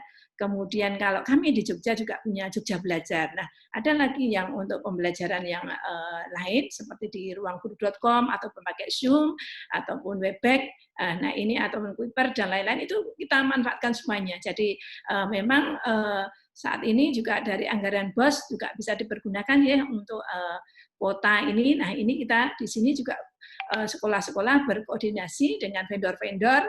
Nah, ini tidak diberikan tunai uang, namun kita juga bersama-sama dengan vendor yang ada mengadakan kerjasama ya, MOU untuk bisa memberikan pembelajaran dengan IT. Nah, ini untuk menjaga kualitas mutu tentu inilah tantangan sekarang bagi para Bapak Ibu guru dengan kreativitas, inovasi ya, mereka bagaimana cara bisa menggugah anak-anak kita tidak bosan terus ada di rumah terus. Nah, inilah lama kita ini dengan pembelajaran seperti ini tentu harus bagaimana kita bisa mengajak para siswa-siswi ini komunikasi yang selalu disapa, selalu dikaraoke ya istilah Jawanya, untuk bisa mereka, dan tentu tugas-tugas juga jangan sampai membebani para siswa-siswi ini, karena kadang-kadang kalau tanpa koordinasi dari Bapak Ibu guru ada juga yang mengeluh keluhannya kok terlalu banyak beban tugas yang diberikan. Nah, ini. Nah, tentu di masa pandemi ini untuk jam pembelajaran juga tidak sampai full, 3:30 sore dari jam 7, namun tentu harus kita buat untuk waktunya seperti itu. Jadi ini kunci dari para Bapak Ibu guru, dan juga tentu kita harus ikhlas ya untuk bisa memberikan pembelajaran. Nah, yang akses internet tidak bagus, ada Bapak Ibu guru juga yang dengan ikhlas datang ke rumah memantau ataupun memberikan tugas-tugas dan mengawasi jalannya pembelajaran ini. Seperti itu, Mbak. Ya. Ya, matur nuwun Bu Isti atas jawabannya. Sangat jelas sekali. Untuk pertanyaan kedua di termin ketiga, ditujukan kepada Bapak Suharno Rusdi dari Ibu Ninis Hadi Haryati, dosen Prodi Fisika FMIPA ULM Banjarmasin. Ini dari Ibu Ninis. Titip pertanyaan untuk narsum kedua. Bagaimana kemungkinan dengan kerjasama riset antar perguruan tinggi dengan keunggulan dan ciri khas masing-masing daerah? Sebagai contoh, di Kalimantan Selatan terdapat beberapa bahan serat alam yang bisa dikembangkan sebagai bahan untuk tekstil.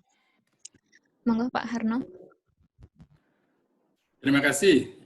Pertanyaan sangat bagus. Saya kira itu sangat terbuka luas untuk kerjasama, baik antar industri dengan perguruan tinggi maupun perguruan tinggi dengan perguruan tinggi. Saya sangat tertarik itu Ibu sadar bahwa di Kalimantan itu sangat kaya dengan bahan serat alam, ya. Karena di sana banyak aneka ragam jenis kayu yang bisa kita teliti bagaimana kita bisa untuk membuat bahan baku, khususnya untuk industri tekstil, untuk kita modifikasi menjadi serat selulosik nantinya. Kita sangat welcome, Bu.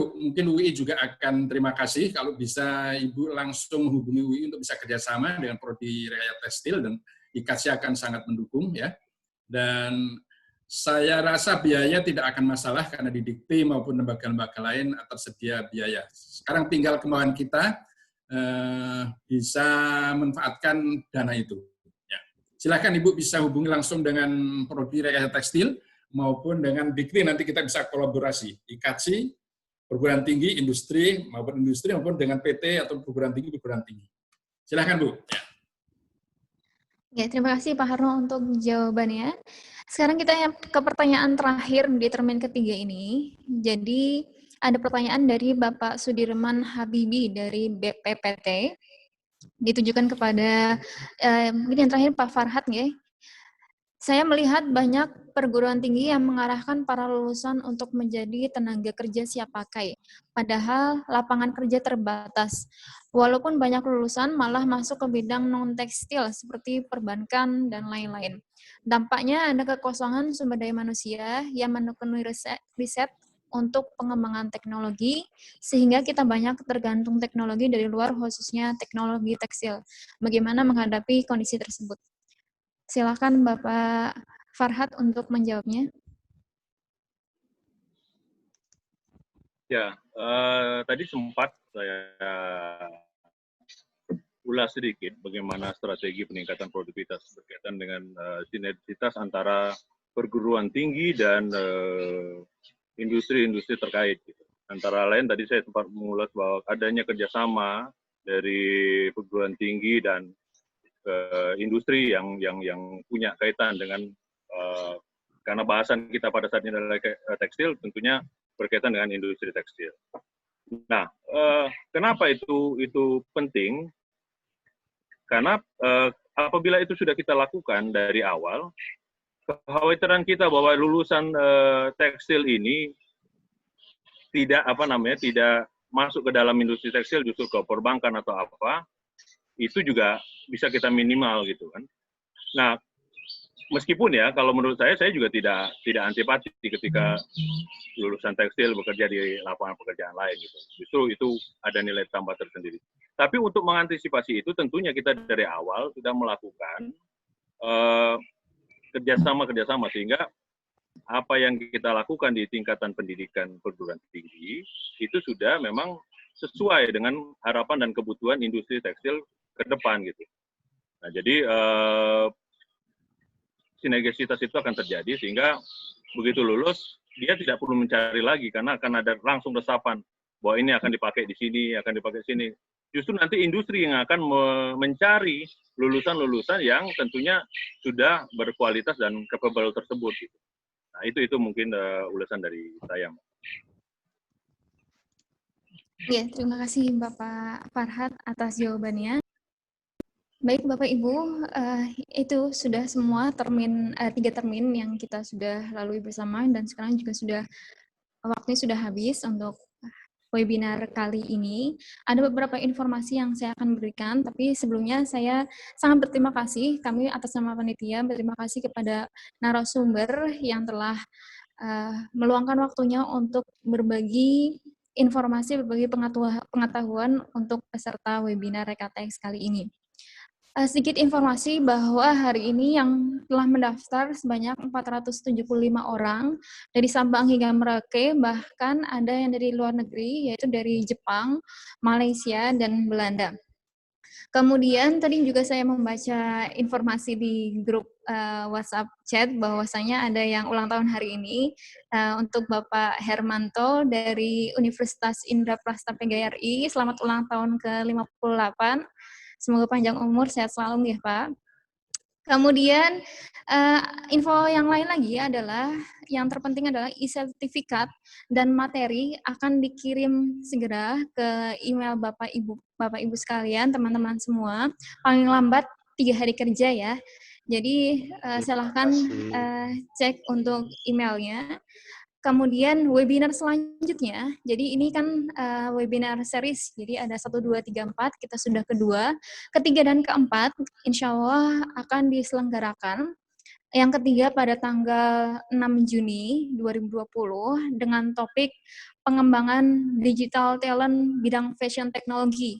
Jadi bagi teman-teman semua, Bapak Ibu atau yang di bidang tekstil, SMK, atau punya murid SMK Tata Busana, silahkan join ke webinar ketiga kami. Dan insya Allah juga pertengahan Juni nanti ada webinar keempat, mengenai bagaimana kita mendapatkan beasiswa S1 di tengah pandemi COVID-19 ini.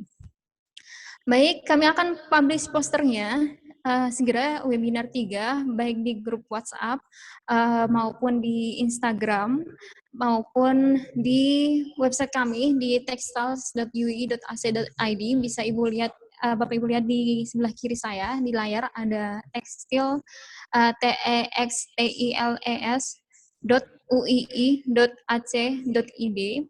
Kemudian untuk penerimaan mahasiswa baru bisa di pmb.ui.ac.id.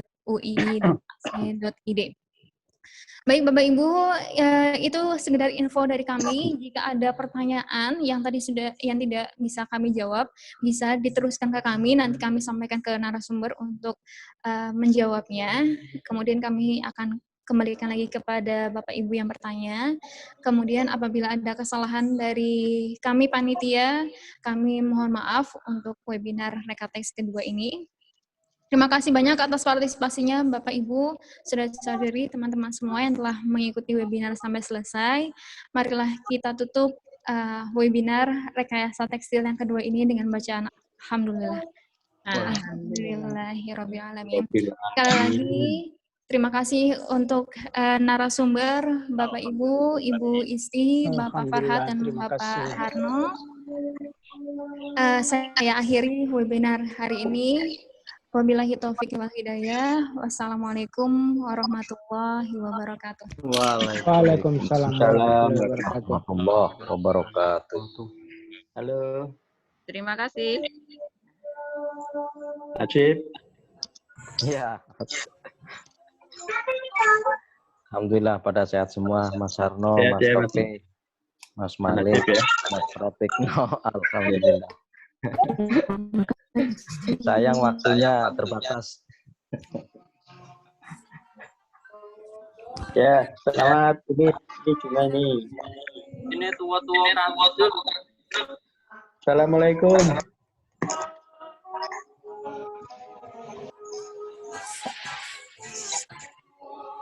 Taqabbalallahu minna wa minkum. Innal mu'minina wal mu'minatin semuanya.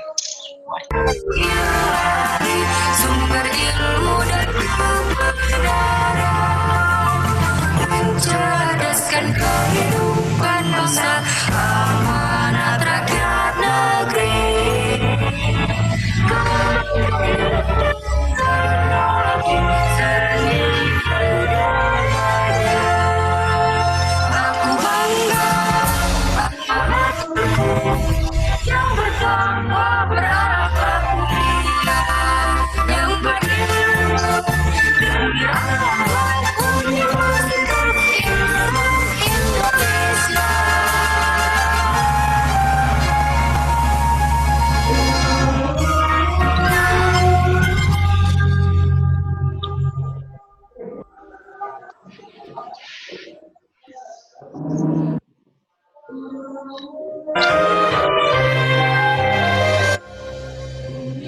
Universitas Islam Indonesia, padamu kami berjanji, majukan sumber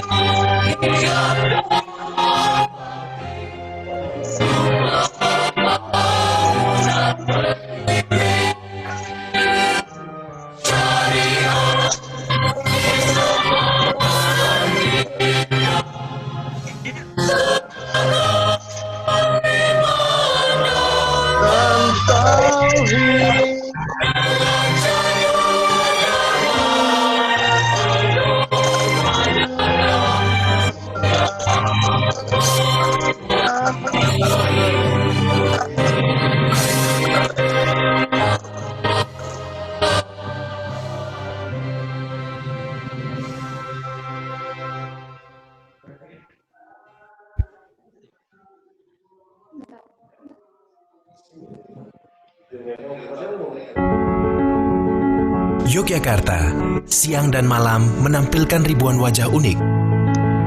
Budaya, seni, dan insan dari berbagai belahan dunia berkumpul menjadi satu. Pendidikan merupakan salah satu wajah Yogyakarta yang tidak bisa diabaikan. Lebih dari 300.000 mahasiswa yang telah menuntut ilmu di kota pendidikan ini. Dan tidak sedikit dari mereka telah membuktikan diri menjadi generasi yang unggul bagi bangsa. Berdiri sejak tahun 1945, Universitas Islam Indonesia kini telah berhasil menempati jajaran perguruan tinggi terbaik di Indonesia yang berlandaskan semangat nilai keislaman dan kebangsaan.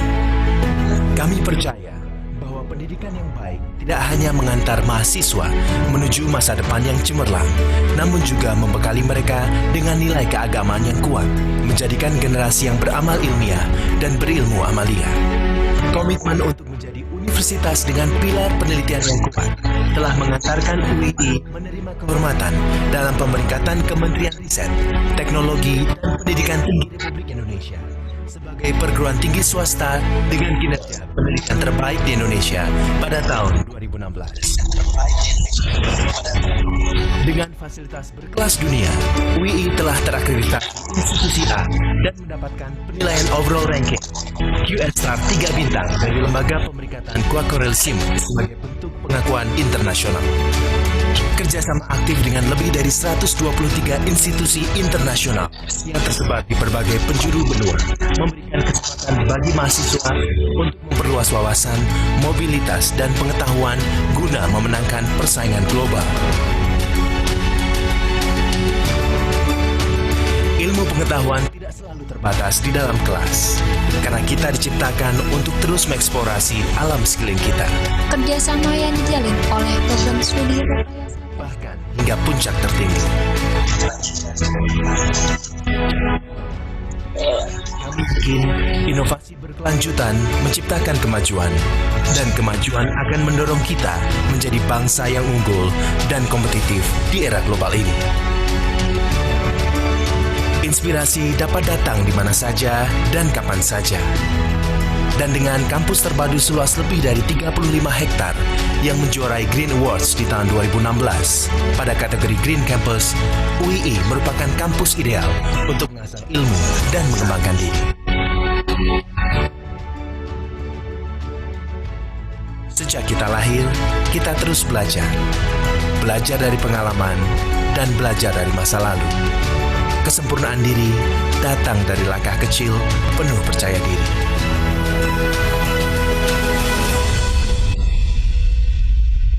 Kami yakin di UII, langkah kecil bisa menjadi lompatan yang besar.